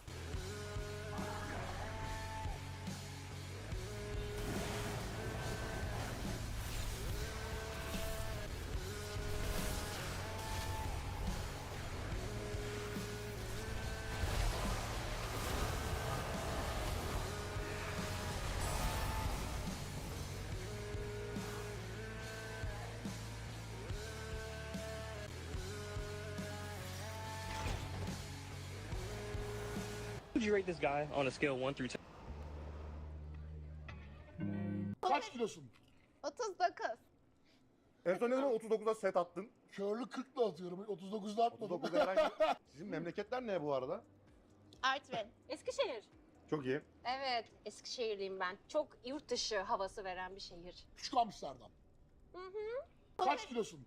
39. En son neden 39'a set attın? Körlü 40'la atıyorum. 39'da atmadım. 39'da herhangi... Sizin memleketler ne bu arada? Artvin. Eskişehir. Çok iyi. Evet, Eskişehirliyim ben. So kids that are on iPad kids, I guess. Not an iPad kid. Ha, Semikaya demiş ki Buna benzer videoları daha önce birçok kez çektik aslında. Bu Fark ettiniz mi? Sanki uçak yolculuklarında türbülanslar eskiye göre çok arttı. Ve bu tesadüf değil. Bilimsel veriler türbülansların gerçekten arttığını gösteriyor. Normalde türbülansların iki nedeni vardır. Fırtınalı hava koşulları ve dağlık bölgeler. Ki bunlara pilotlar hazırlanabilir ve sizi de uyarırlar zaten. Ancak son yıllarda farklı bir türbülans çeşidi giderek artıyor. 1979'dan bu yana gökyüzü masmavi ve tertemizken bile gerçekleşebilen açık hava türbülansları %55 artmış. Hiçbir belirti vermediği için de pilotlar ve radarlar fark edemiyor bu olayları. Bu türbülansların bu kadar şiddetli olmasının sebebi de bundan kaynaklanıyor. Ve bu artışın da sebebi iklim değişikliği. Dünya ısınırken bazı bölgeler daha hızlı ısınıyor. Bu dengesiz ısınma yüksek irtifadaki güçlü rüzgarları dengesizleştiriyor. Sıcak ve soğuk hava bölgeleri arasındaki sıcaklık farkı arttıkça bu rüzgar kuşağı daha kararsız hale geliyor ve bu yüzden daha fazla türbülans oluşuyor. Neyse ki meteoroloji uzmanları şiddetli türbülansları öngörmede giderek daha başarılı. Pilotlar kalkış öncesinde detaylı hava raporları alabiliyor. Yine de siz uçaktayken sürekli emniyet kemerinizi Alright. Let's see if it... Sicilya ile İtalya anakarasını birbirine bağlayan bir köprünün niye yapılmadığını biliyor musunuz? Bu ada ve kara en yakın noktası sadece 3 kilometre olan Messina Boğazı ile ayrılıyor. Örnek vermek gerekirse 1915 Çanakkale Köprüsü 4.6 kilometre uzunluğundadır. Peki İtalya'yı buraya bir köprü inşa etmekten alıkoyan nedir? Messina Boğazı Afrika ve Avrasya tektonik plakalarının kesişim çizgisinde yer alıyor. Bu kesişim noktası da büyük deprem üretme potansiyeline sahip bir fay hattıdır. Zaten Avrupa tarihinin en ölümcül depreminin merkez üssü de burasıydı. 1908'de gerçekleşen 7.1 büyüklüğündeki depremde yaklaşık 80.000 kişi hayatını kaybetmişti. Tabii ki burada köprü yapılmasının önündeki tek doğal zorluk deprem riski değil. Bu boğaz hızı saatte 120 kilometreye varan güçlü rüzgarların sık sık estiği bir bölgedir. Ayrıca doğal engellerin dışında İtalya'da birçok kişi böyle bir projeye devletin para harcamasının israf olacağını savunuyor. Hatta bu köprü yapılırsa en çok fayda görecek olan grubun da Sicilya mafyası olacağını söylüyorlar. Ancak tüm bunlara rağmen İtalya uzun yıllar sonra nihayet Messina Boğazı'na köprü inşa etmek için resmi adımları atmaya başladı. Cumhurbaşkanı onayıyla projenin yapılması için resmi karar alındı. 2025'te başlayacak inşaatın 2032 yılında tamamlanması planlanıyor. Sicilya ile I want to dedicate this next joke to my boo, Scarlett Johansson. Oh no! Oh my gosh, she's so genuinely worried. Hey boo, y'all know Scarlett just celebrated her 40th birthday, which means I'm about to get up out of there. What? Shiz. I think there's a little more. Oh, there's more. Nah, I'm just playing. We just had a kid together and y'all ain't seen no pictures of him yet because he black as hell. Shiz. I ain't afraid of you mofos. Oh, shit. I ain't afraid of you mofos. I want to dedicate this next joke to my boo, Scarlett Johansson. Oh no! Oh my gosh, she's so genuinely worried. Hey boo, y'all know Scarlett just celebrated her 40th birthday. The argument for the longest time that the craters on the moon were calderas from volcanoes and not asteroid impacts, these 1,000 craters on the moon. Well, why? Because every one is a perfect circle. And if asteroids are coming from space, they would come from all angles. And if you come in at a shallow angle, you get an oval. And even shallower, it'd be more ovals. So you'd have a whole range of circles and ovals and ellipses. And if you don't see that, they must be calderas. So, in the 1970s, we were able to do calculations with high-speed computing. And what we found was, if the kinetic energy of the object is higher than the energy that's holding the thing together, on impact, it explodes. Because all that energy goes back into the rock, because the thing isn't moving anymore. Where did the kinetic energy go? It digs a crater, number one, by virtue of putting all that energy back into the stone, and that explodes it. So on impact, even at an angle, it is a singular point explosion. And that's why every single crater is a perfect circle. The argument for the longest time that the craters on the moon were calderas from volcanoes and not asteroid impacts, these 1,000 craters on the moon. Well, why? Because every one is a perfect circle. And if asteroids are coming coming from space, they would come from all angles. And if you come in at a shallow angle, you get an oval. And even shallower, it'd be more oval. So you'd have a whole range of circles and ovals and ellipses. And you don't see that. They must be calderas. So in the 1970s, we were able to do calculations with high-speed computers. And what we found was, if the kinetic energy of the object is higher than the energy that's holding the thing together, on impact, it explodes. Because all that energy goes back into the rock because the thing isn't moving anymore. Where did the kinetic energy go? It digs a crater, number one, by virtue of putting all that energy back into the stone, and that explodes it. So on impact, even at an angle, it is a singular point explosion. And that's why every single crater is a perfect circle. The argument for the longest time that the craters on the moon were calderas.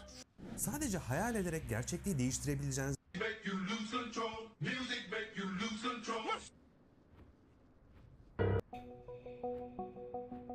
Evet arkadaşlar, dolandırıldım. Gerçekten başıma geldi ve şeytanın aklına gelmeyecek şekilde. Eğer evinizde internet kullanıyorsanız sizin de başınıza gelebilecek bir olay. O yüzden muhakkak dinleyin. Bir internet sağlayıcısı kullanıyorum. Adına X diyelim. X firmasından beni aradılar. Dediler ki işte ayda misal veriyorum 400 TL'ye internet kullanıyorsunuz. Bu fiyat 600 TL'ye çıkacak ama bir kampanyamız var. İşte maç yayınları izleyebileceğiniz bir platformla birlikte aynı kullandığınız internete 12 ay taahhüt verirseniz aynı fiyattan kullanmaya devam edeceksiniz diye. Dedim ki ben maç vesaire çok izlemiyorum. O yüzden buna gerek yok dediler ki hani ikisi birlikte olmak zorunda, kampanya bu şekilde. O sırada da dışarıdaydım, çok uzatmadım, tamam onaylıyorum dedim vesaire. Aradan 3 gün geçti. Bu maç yayını sağlayıcısı beni aradı. Ona da Y diyelim. Y'den beni aradılar, dediler işte kurulum için geleceğiz vesaire. Dedim tamam gelin. Sonra geldiler, kurulumu yaptılar. Eskisi gibi kağıt evraklara imza atmıyorsunuz. O tabletten sana SMS geliyor, onaylıyorsun. Oradan işlemler yapıyor. Sana göstermiyor bile onları. Çok bilindik bir firma olduğu için okey oldum. Neyse onaylar verildi, yayın bağlandı. Aradan bir ay geçti ve bana bu maç yayını yapan firmadan bir fatura geldi. Normalde gelmemesi lazım çünkü internet sağlayıcısıyla bir... Her mutfakta olması gerektiğini düşündüğüm ürünler serisinin bugünkü konu gıda termometresi. Peki neden gerekli? Bunun sebebi gıda güvenliği ve kalitesi. Kuru diye örtelediğimiz tavuk göğsü güvenliği en düşük dereceye pişirildiğinde hayrat çeşmesine dönüyor. Yoğurda dönüştürmek istediğiniz çiğ sütü pastörize ettikten sonra mayaların verimli çalışabilmesi için istedikleri refahı onlara sağlayabilmek adına uygun sıcaklığa getirmemiz gerek. Parmağımızı bu işe alet etmeden yapmak için termometreye ihtiyacımız var. Etin pişme derecesini anlamak için kullanılan bu yöntem tesbihsiz tesbihat için kullanışlı olsa da pişme derecesini anlamak için yanıltıcıdır. Son olarak ben evde pek sevmiyorum ama sevenler için kızartma yağının derecesini doğru ayarlamak yemeğinizin kalitesini doğrudan etkileyecektir. Her mutfakta olması gerektiğini düşündüğüm ürünler serisinin bugünkü konu gıda termometresi. Peki neden gerekli? Bunun sebebi gıda güvenliği ve kalitesi. Kuru diye örtelediğimiz tavuk göğsü güvenliği en düşük dereceye pişirildiğinde hayrat çeşmesine dönüyor. Yoğurda dönüştürmek istediğiniz çiğ sütü pastörize ettikten sonra mayaların bir gün dersteyim. Rakibin tehdidini algılama. This is the edge of the universe. It's located 16 billion light years from Earth, and you will never be able to go beyond it. This edge exists because of the universal speed limit discovered by Albert Einstein. Nothing can travel faster than the speed of light. There is one exception to this speed limit though, and that's the universe itself. Turns out that the very fabric of the universe, space-time, is expanding.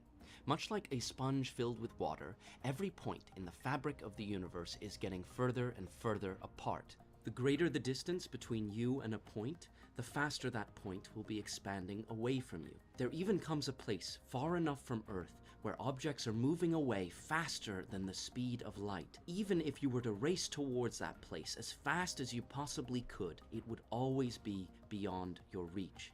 This fundamentally unreachable boundary forms the cosmological event horizon, the physical edge of the universe. This is the edge of the universe.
have been contacted by gamer supplement shit. I've been contacted by energy drink bullshit. I've been contacted by Raid Shadow Legends. I've been contacted by all of these different companies, VPN companies, all this. And you know what I tell them every time? I tell them to go eat sand. Because I'm not going to sell you something that I think is dog shit. You don't need energy drinks to sit on your ass watching a streamer. You don't need a VPN because it doesn't make you safer. The only thing it does is lets you have an endpoint that is different on the internet so that you can go and access different services from a different part of the world. You don't need it.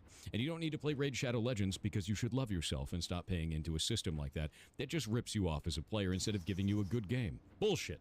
All of it is bullshit. All of it. And I refuse to take their money because it's worthless. It is worthless. I have been contacted by gamer supplement shit. I've been contacted by energy drink bullshit. I've been contacted by Raid Shadow Legends. I've been contacted by all of these different companies, VPN companies, all this. And you know what I tell them every time? I tell them to go eat sand. Because I'm not going to sell you something that I think is dog shit. You don't need energy drinks to sit on your ass watching a streamer. You don't need a VPN because it doesn't make you safer. The only thing it does is lets you have an endpoint that is different on the internet so that you can go and access different services from a different part of the world. You don't need it. And you don't need to play Raid Shadow Legends because you should love yourself and stop paying into a system like that that just rips you off as a player instead of giving you a good game. Bullshit. All of it is bullshit. All of it. And I refuse. I have been contacted by game.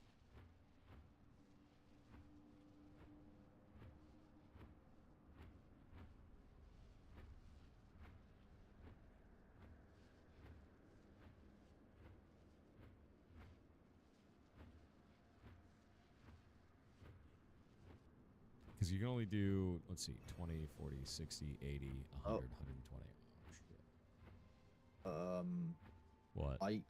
Someone's trying, that's like 330 basalt. I can't carry that even with a completely empty inventory. Yeah, no one can. Unless you have Animal. mining. Do you like apprentice mining? You need to have apprentice mining bags, yeah. Which they might. It's probably how they're doing it. I need to figure out what I'm going to do with this. I need to... I have more information about Anti-Thor, aka... Same. with 500 bits said 4. I don't know if you know why, but I It's was level wondering 52. why I get Getting subs closer, to channels Kronos. I don't even follow. And why we can have more Whoa. subs donated than the people in the current channel, but... Return Phenomenal. to the pit. Pit is all. Is all.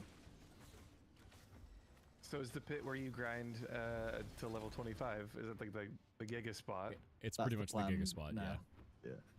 I see. It's the Giga spot. And I keep wanting to leave the pit to like do anything else with my life, but we keep coming back to the pit. And now the community did a level 50 hype train to force me into the pit for the rest of the damn expansion, basically. Yeah. Until I hit max level, I have to be in the pit now. Yeah, I Someday- saw. I think I caught the very tail end of the hype train. That is nuts. That is insane. That is completely wild, man. It's so kind of everyone. Blows me away. So thank you. Plus that PogChomp emote is pretty dope. The PogChamp emote is amazing. I was actually looking at the math for it.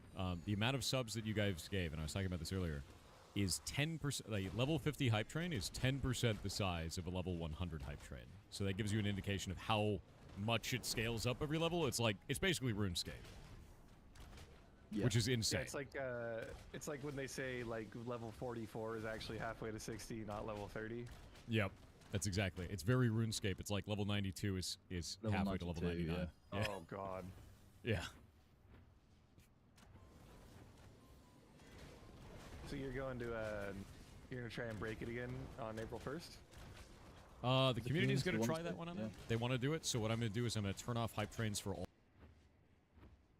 World of Warcraft is an incredible game for so many reasons. The gameplay, the story, and those graphics.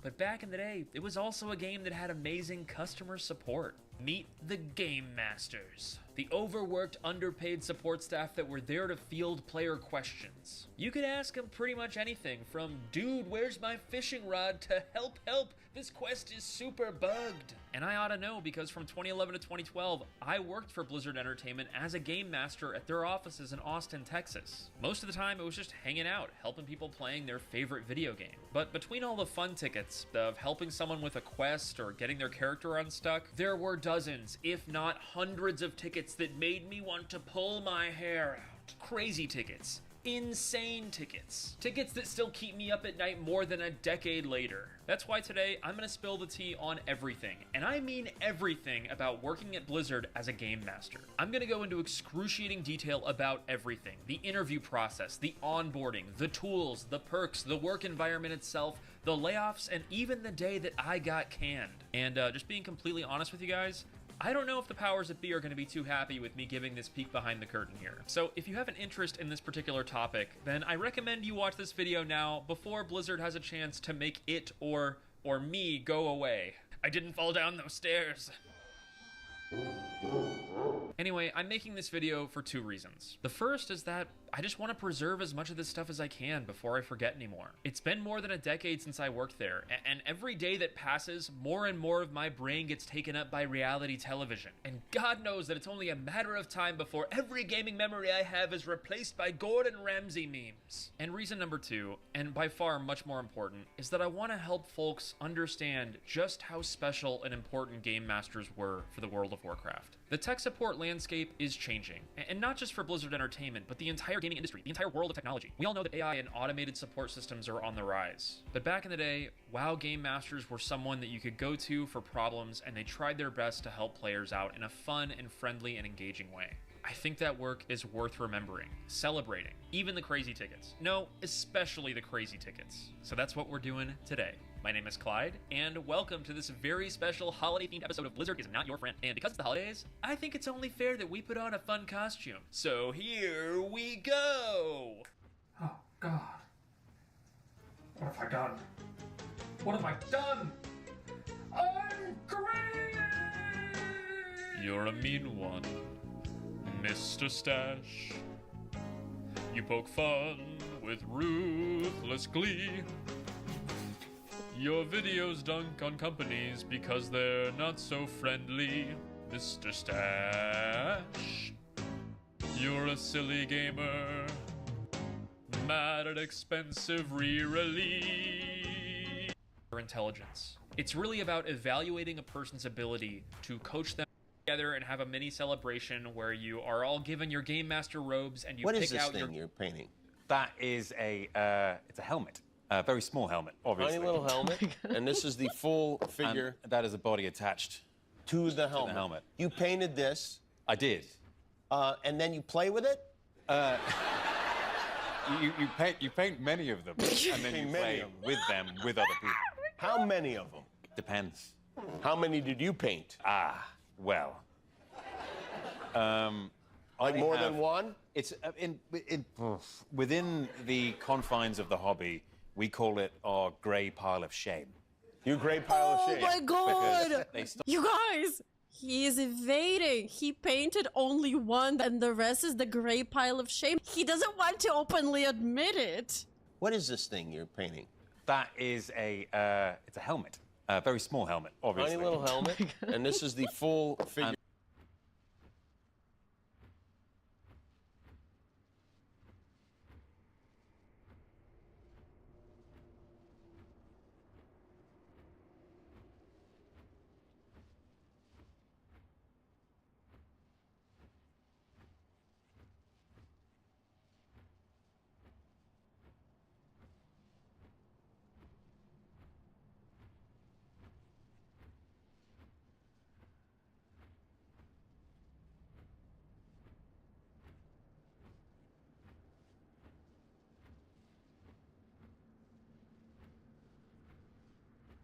Happy toaster noises intensify.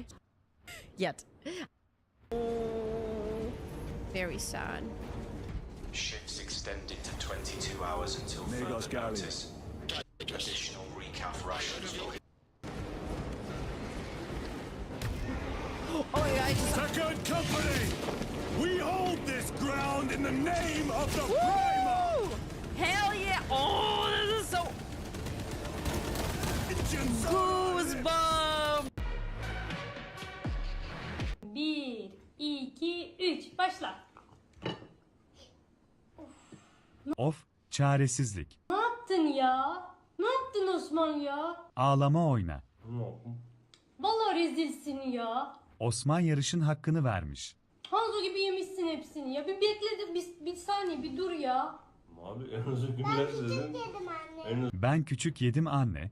Çaresizlik. Allah'ım ya. Ye kızım o zaman sen de ya. Ye kızım. 1, 2, 3. Başla. Of. Whoever did this, I need to shake your hand. Like the quality, the craftsmanship, the beauty. This is a crawl space, folks. Crawl space. Under a home. They even have a huge, robust dehumidifier. Completely encapsulated. Somebody with intelligence knew exactly what they were doing. Whoever did this. Give me that Gucci. Give me that Fendi.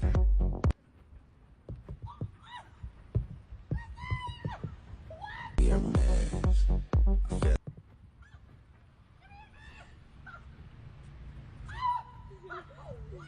Give me your money.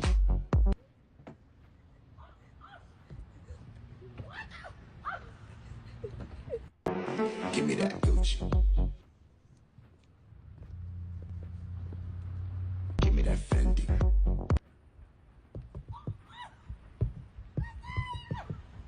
Your mess.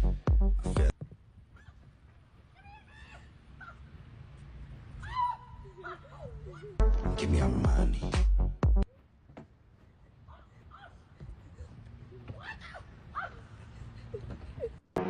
Give me that Gucci.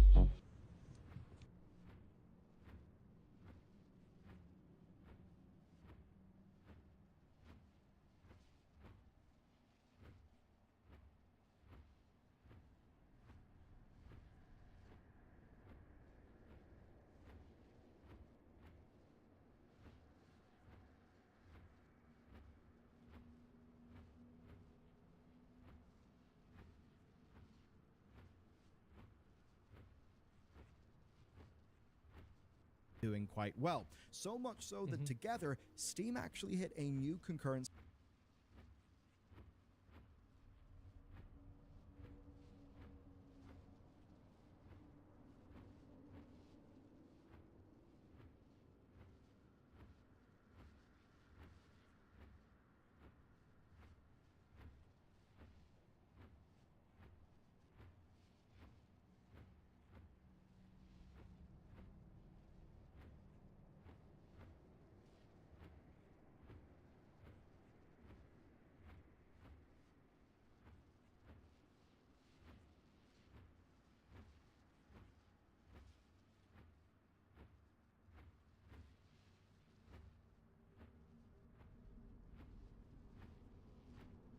They've been waiting to see each other again for weeks, months, or even years. Today, we've gathered the most touching moment Loki mentioned at a woman named Jacqueline took her favorite.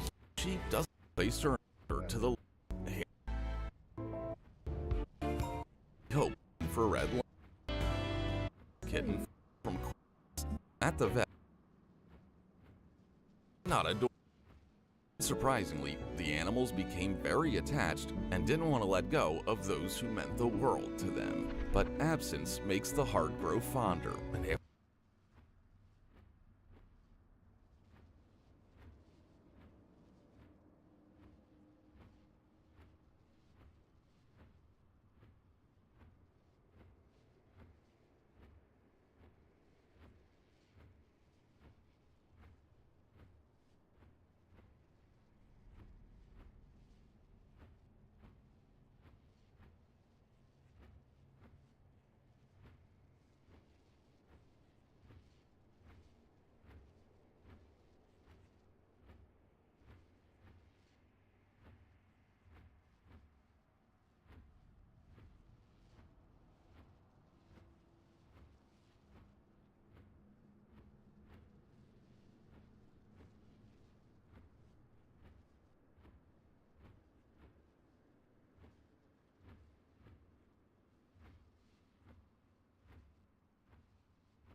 Mysterious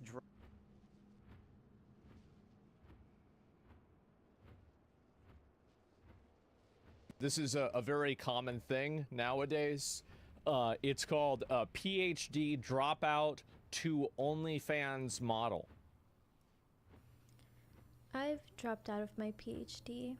I've cried so much over this decision to quit my PhD, you know, because it's a stressful decision, not that I'm particularly sad about it. I'll get into all of that in a bit later, but moving on to doing OnlyFans and content creation full-time, it's not just a career choice, it feels kind of like a gamble on the direction of my entire life. Some days I wonder if I'm making the right choice. You know, when I open LinkedIn and I see the pages of all of the people who are my age, who already have 3 years into their careers and are climbing the ladder with senior level titles, it stirs something in me. I start to feel a twinge of jealousy, imagining what it would be like in their place. I've spent the last It's like the new thing that like idea of that knowledge, the recognition better about the current situation. Also, like, but you're still gonna be back. Make you happy. You're kind of running yourself. make mistakes and learn from Love to cry and shit, but that's the reality. They're really. Yeah, exactly. A lot of dangerous stalkers get into OnlyFans. I'd be worried personally. Yeah. Why aren't you suffering like us type of people? Exactly, man. An argument against free will. I don't think it's an argument against free will because a person still chooses to do it and some people choose not to, right? So, I mean, it's not like every single person does it, but to act like it's some kind of a problem, I think that's ridiculous. So, yeah, water doesn't have free will. I agree with you, but people do. What is this here? Don't objectify women, women objectify self. See, this is the type of comment, this is an incel stupid comment.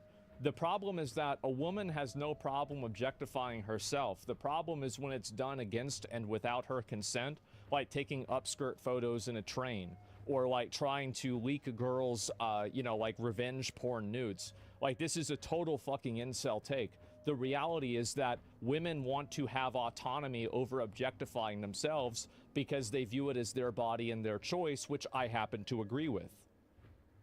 So yeah, twin sisters with completely different aesthetics. Okay. One says forgive me, Father, other says punish me, Daddy. Both get on their knees, both love missionary. Amen. Versus 8 men. God, I'm coming. Religious versus delicious. One meal's to pray and one meal's to pay. Holy fans and holy fans. One gets good deeds and the other gets good deed. One says Christ is Lord. Man. Oh my God. One is against abortion. One is Addicted to abortion. Oh my God. Twin sisters with completely different aesthetics. Okay. One says forgive me, Father, other says punish me, Daddy. Both get on their knees, both love missionary. Amen. Versus 8 men. God, I'm coming. Religious versus delicious. One meal's to pray and one meal's to pay. Holy fans and holy fans. One gets good deeds and the other gets good deed. One says Christ is Lord. Man. Oh my God. One is against abortion. One is Addicted to abortion. Oh my God. Twin sisters with completely different aesthetics. Okay. One says forgive me, Father, other says punish me, Daddy. Both get on their knees, both love missionary. Amen. Versus 8 men. God, I'm coming. Religious versus delicious.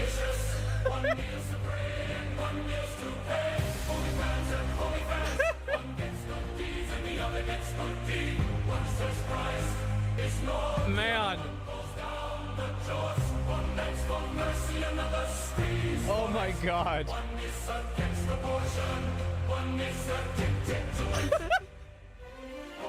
Addicted to abortion. What do we see?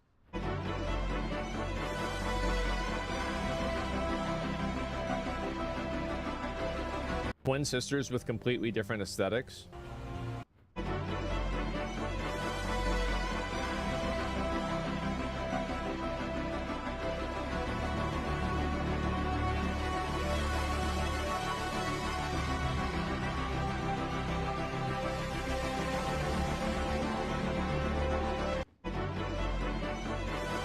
What do we see that's wrong with this?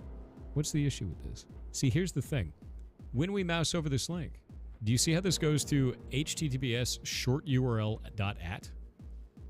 Yeah. So Steam is not actually where this is linking to.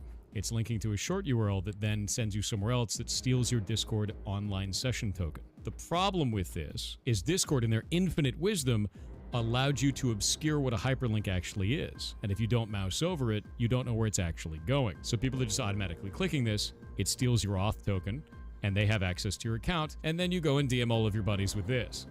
And the process repeats. Ta-da!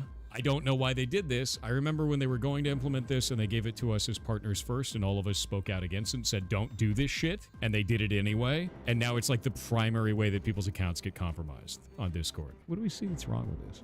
What's Beautiful. How did you fall inside the fountain? Are you okay? We know you did it on purpose. 450 euro for falling in there. The fountain is a work of art. You should pay more. We approve the police, but you are not approved. Beautiful. This is bromine. That is highly corrosive, reactive, and toxic. So what? That might as well have been nuclear waste. No, wait, sorry, that was soy sauce. This is bromine, and something Do you like women? Be honest with me. Do I like women? Yeah. Am I speaking with a woman right now? Yes. Am I being rude? No. Am I interrupting? No. What would you deduce? I don't know. That does. Would you beat me? Do you like women? Be honest with me. Do I like women? Yeah. Am I speaking with a woman right now? Yes. Am I being rude? Honey, what's wrong with our bathroom door?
Kardeşim yanlış anlamayın. Bizim de ihtiyaçlarımız olur. Bütün gün motor üzerindeyiz. Mesela bazen bir şeyler izliyorum. VPN'i açık unutuyorum. Hemen de müşteri canlı desteğe bağlanır. Kuryenin işte okyanus ortasında ne işi var? Kardeşim yanlış anlamayın. Bizim de ihtiyaçlarımız olur. Hocam, anamı sikseniz yine de hocamı açmam demiş. I bought my house 2 years ago. My house was $200,000 when I bought it. It is now $500,000. When I bought my house, I locked in a rate of 2.75%. The cheapest I can get now with my credit, which is very, very good, it's near perfect credit, is 5.75%. I couldn't afford my own house if I bought it today. There's no way that people are buying houses right now. Like, the grand majority of my generation is never going to own a home at the current rates. It has to crash. There's no way around it, man. It's crazy. I bought my house 2 years ago. My house was $200,000 when I bought it. It is now $500,000. When I bought my house, I locked in a rate of 2.75%. The cheapest I can get now with my credit, which is very, very good, it's near perfect credit. When we were growing up, the North Magnetic Pole was in northern Canada. It was never...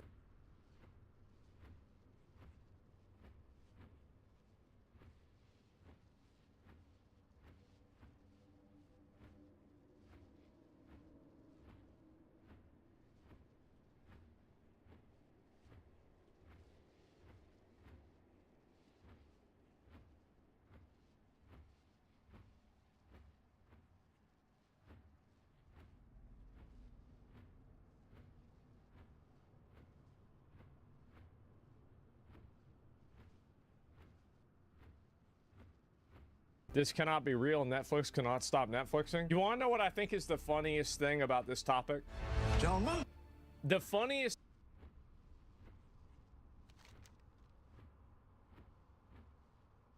thing about this is the fact that this is apparently real, but people are so fatigued from forced DEI that they fake. Gentlemen, my wife and I have been talking about the problems we are having with the mail. This cannot be real. The Postal Battalion? It's not real. Nobody would make a show about this. This is our mission! And we will not fail! Oh my god, The it is 6888. Oh my god! Allow me to pose you a question, dear viewer. When you think of the heroes of the Second World War, what do you imagine in your mind? Could it be the first wave of British and American soldiers who went ashore? I know what people on Twitter would say if you say, and they might say. XXXX. Every time. They didn't have cell phones. The gist of the show, and I'm going to do my best to make this sound as dramatic as possible here, is that by Glory was occupied Europe, created an entire pitch darkness and attacked German positions all along the Eastern Front. I could go on and and exposing the Pi influencer disaster before it wait, so he's aborting this, he's not killing promoting again. Google is that's all advertising one simply can't. The better, not the first, mind you. That was a guy who goes by the name Dirty.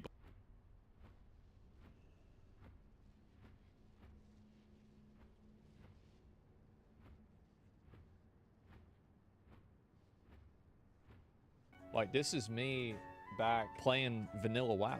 Here we go. This is me right there.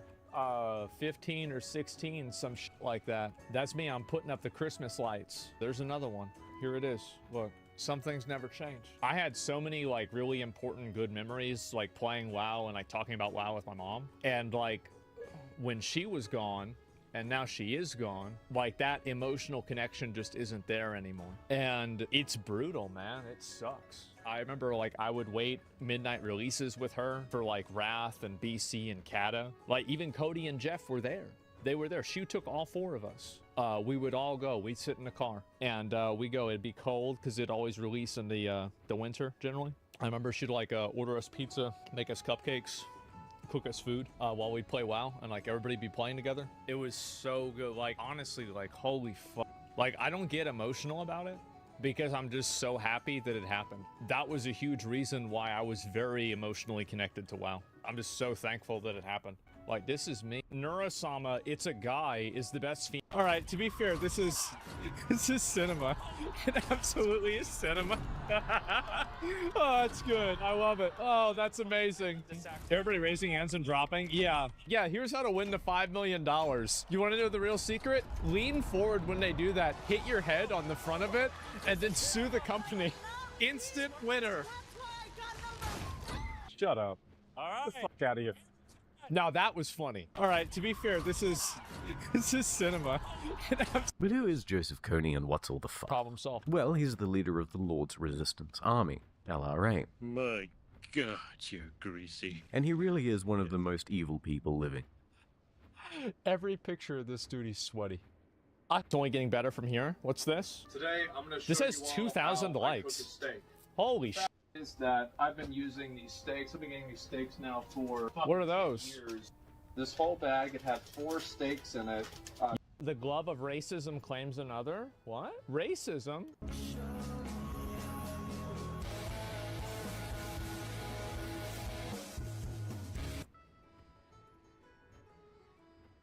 I remember one time there was a ban appeal that we got, and it was like a kid that said that the reason why he typed the N-word in my chat is his grandpa was on the computer and his grandpa was alive before civil rights or something like that. Grandpa just got on there and started typing. It wasn't even me.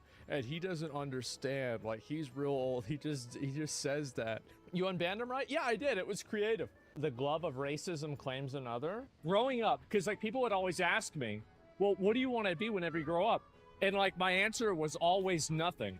I didn't want to be anything. I didn't want to have a job. I didn't want to have to go to work. I didn't want to have open Tinder, extremely pretty girl. Swipe right, no match. Okay, do it again, do it again. Literally the fattest woman I have ever seen in my entire life.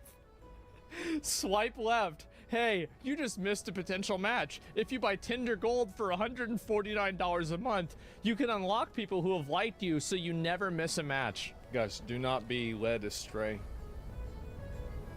Do not be sent down the dark path. That's the anglerfish.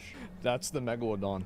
Open Tinder, extremely... The reason why a lot of people are happy to see Ubisoft like failing is because Ubisoft represents the rot that's been in gaming for years, and seeing them take an L means that gamers get a W because they have infested single player games. Like, if you have a single player game and it has microtransactions in it, suck a fucking dick. Wait, Diablo 4 only had 400 viewers? Wait, how many viewers does it have? Did Wukong get robbed for Game of the Year?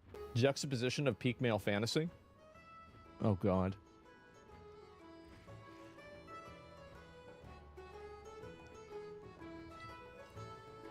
Man, it's really funny because I think that's actually incredibly fucking true. Wow. The Ultimate Showdown, the manliest game in history versus the manliest game of today. This is so stupid. What is this? Infinity Nikki target audience is like, you know, cosplay waifus, actual audience. The absolute biggest Giga Chads out there. There's an 8 men in that picture, you think so? Oh, there's 8 men in that picture. Okay. Alright, good one. The Ultimate Showdown, the manliest game. 24 male healthy. I lost an argument today and I got super angry. About 10 seconds later, I just randomly ejaculated. Quinn's evolution or de-evolution since the PoE 2 launch. Okay, normal Quinn. Okay, brown hair Quinn, got it. No, oh, it's a wardrobe. I've got my underwear in there. Are you hiding something from me? Why won't you just believe me? What am I doing wrong? Why can't you just be with me? This again. You want to check the wardrobe? Then do so. And find out what... Oh! I can't move. I can't move. Are you scared? Bitch, what the fuck? What? What's going on? Why is this happening? Why is this... Why? Why? Oh, fuck. Oh, fuck. Oh, God. There's nothing here. There's no one here. Oh, my God. Oh! Oh, shit. I guess that's what she looks like without makeup on. Are those good eyes or bad eyes? Okay, those are bad eyes. Follow Mita's lower body. That's fine. That's all we need. No, oh, it's a wardrobe. I've got my underwear in there. Are you hiding something from me? Why won't you just build twin sisters with completely... And the game of the year is Astrobot. Well, why did they play the fart sound? I don't know if I'm gonna see this, but somebody showed me a picture of Phil Spencer is in the front row, and as they walk up, he's like this. Man, the head of Xbox gets invited out to the Sony Game Awards show. Next time for sure, buddy, okay? It's gonna happen for sure. Do better? I guess so, right? Front row seats for the Sony Game Awards show. Good for him. And the game of the year is Astrobot. Well, why did they play the fart sound?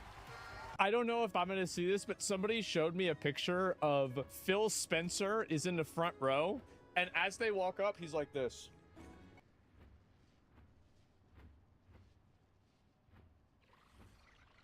İnsan saçından elde edilen kimyasallarla yumuşatılan ekmekten tutun da küçük bir hayvanın sindirim sisteminden geçerken elde edilen kahve çekirdeklerine kadar mutfağınızda en sık kullandığınız ürünlerin bazıları şaşırtıcı sırlar barındırıyor. Elon Musk bu ürünlerin içeriğini öğrendikten sonra onları tüketmeden önce bir kez daha düşünmemiz gerektiğini belirtiyor.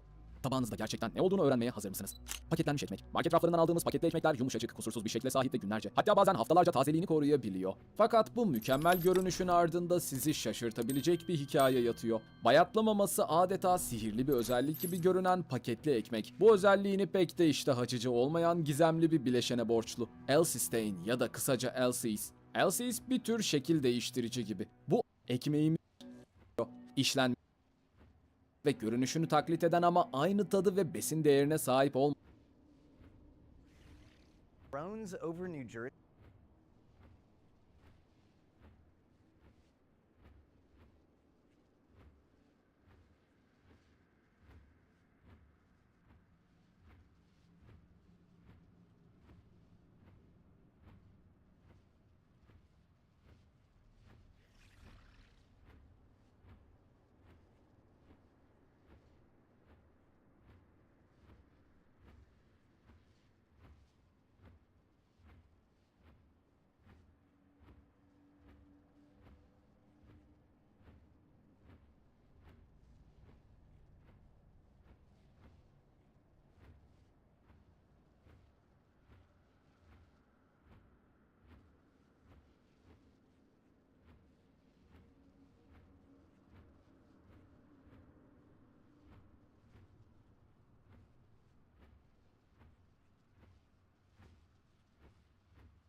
Jersey. The nationwide sightings of mysterious drones. Weeks of mysterious drone sightings. You're telling me we don't know what the hell these drones are in New Jersey are?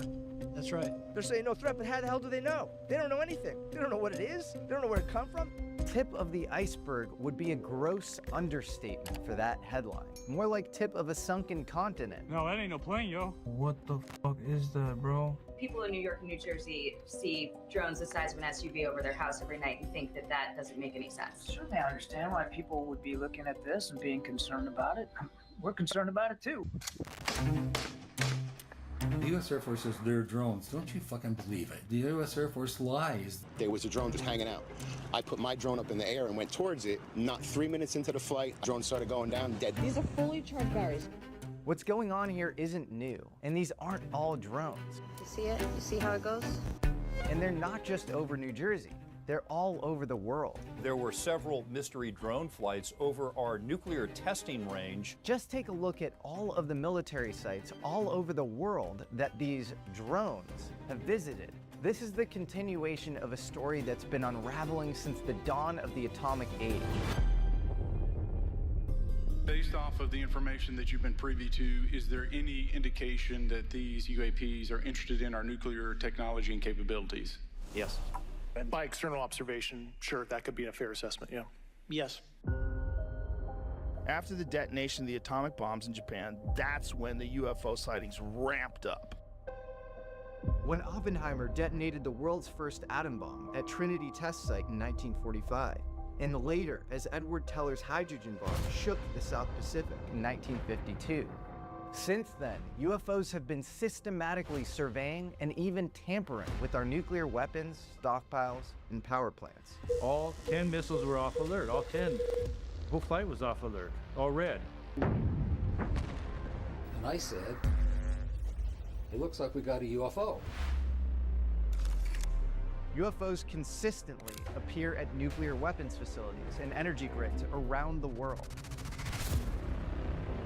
From Los Alamos to Hanford, to Oak Ridge, to Malmstrom, to Minot, to F.E. Warren, to Savannah River Site, to Royal Air Force bases in the UK, and nuclear sites in the former Soviet Union. UFOs are seen hovering over silos, tampering with comms links, and even disabling nuclear missiles themselves. They were not launchable. They were in a no-go condition. And if you want to learn all about it, you're in luck, because today's amazing American alchemist is Robert Hastings, the man who has dedicated his life to documenting this unquestionable connection. Jesse Michaels and his crew are here today and they're doing an interview with me, so we're in the middle of that. So let me call you later today and we'll discuss this further. His nearly 600-page book, UFOs and Nukes, is literally the world's best database on this phenomenon. I view your book, UFOs and Nukes, as sort of the best possible database when it comes to credible witnesses viewing UFOs. Hastings has personally interviewed 167 employees of nuclear bases across the United States, many of whom are cleared to the most sensitive American national security secrets. Holy mackerel, there's this white pulsating object. That can't be one of ours. These are missile technicians, ICBM security personnel, missileers, radar operators, and more, who have all seen orbs, saucers, disks, and tic-tacs in and around the most sensitive nuclear airspace. By nature of who they are, these witnesses are inherently some of the most reliable in the world. Some literally have their finger on the nuclear button. You know, they're on what they call PRP. They have to report if they're taking ibuprofen for God's sakes. And these witnesses couldn't care less about fame or attention. In fact, most of them want to avoid these things at all costs. In fact, many of them have suffered intensely in their careers for speaking out about their experiences. A flag was being put in their folders, citing them as a security risk, so that if they sought employment with an aerospace company or something, the Air Force would have designated them to be security risks. We will interview two of these witnesses with mind-blowing stories directly in this episode, and you can be the judge. One was threatened repeatedly, and his records were deleted from Vandenberg Air Force Base. They threatened my life. You're going down, motherfucker, means to me, we're going to kill you. They denied there was ever a Robert Jacobs in the Air Force. He gets a phone call one night. He and his wife come home from a movie. The phone rings. The voice says, "Your mailbox alight, what a beautiful sight, you're going down, motherfucker." While the other boarded a craft at Ellsworth Air Force Base in South Dakota. They were just multi-levels with all these small graves everywhere. Hastings has risked his life in telling stories like these. Do you feel like your communications are being tracked? Or No question. After each one of those calls, I would talk to them, hang up the phone. Within a minute or 5 or 10, the phone would ring, I would pick it up, and there would be nothing but heavy breathing in the phone.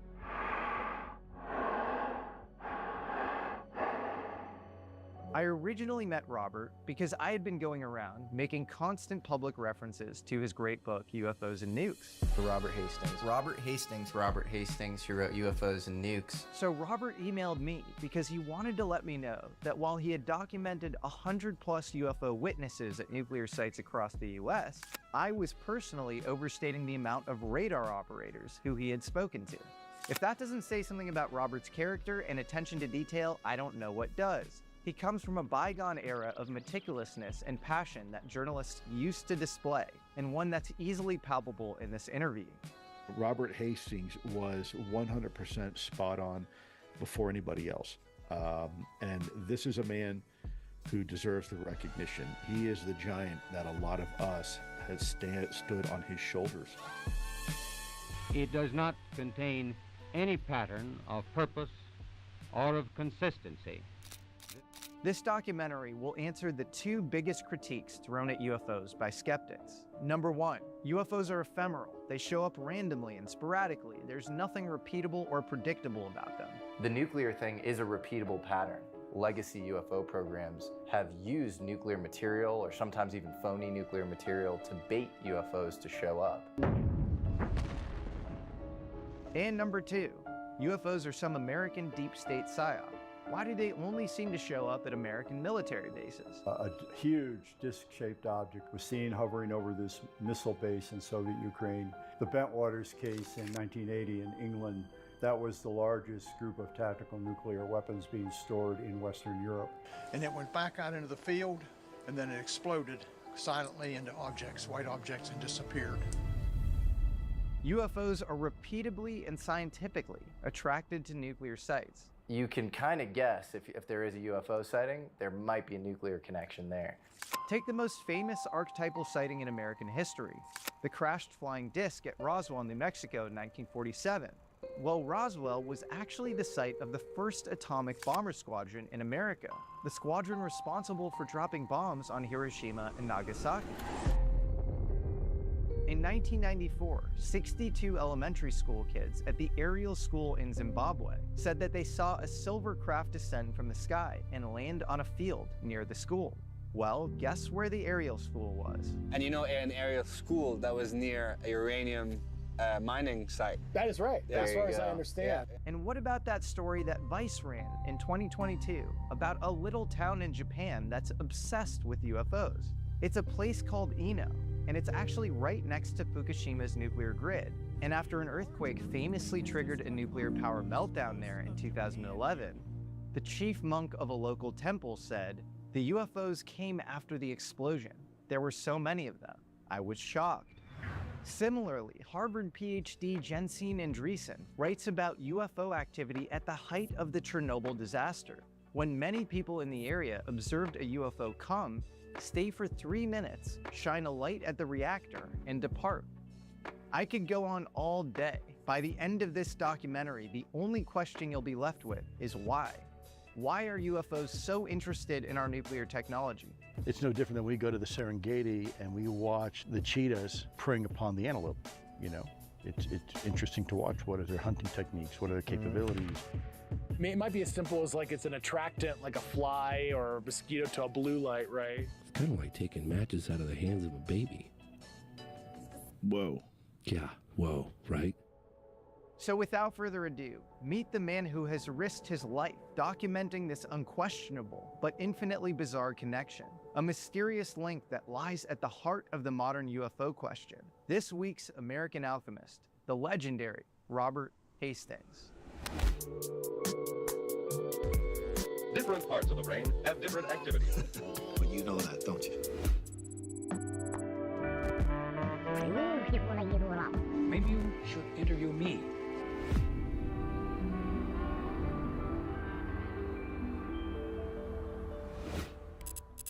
Did you know your personal information is being bought and sold online right now? Data brokers collect and sell your private details like your phone number, address, and even information about your relatives. This makes it easier than ever for scammers, stalkers, and even strangers to access your data. With the rise in online threats, protecting your privacy is no longer optional. I use Delete Me to take control of my online privacy. It's a hands-free subscription service that removes my personal information from hundreds of data broker sites. I recently got my privacy report, and seeing how many sites had my info and then watching that data disappear was absolutely incredible. Delete Me's experts do all the work for you, monitoring and removing your data all year round. It's not just about protecting yourself. When data brokers sell your information, they also expose details about your family. That's why Delete Me offers a family plan to help you safeguard your loved ones too. This episode is sponsored by Delete Me. Get 20% off by going to joindeleteme.com/Jesse20 and using the code Jesse20 at checkout. Protect your personal information and take back your privacy today.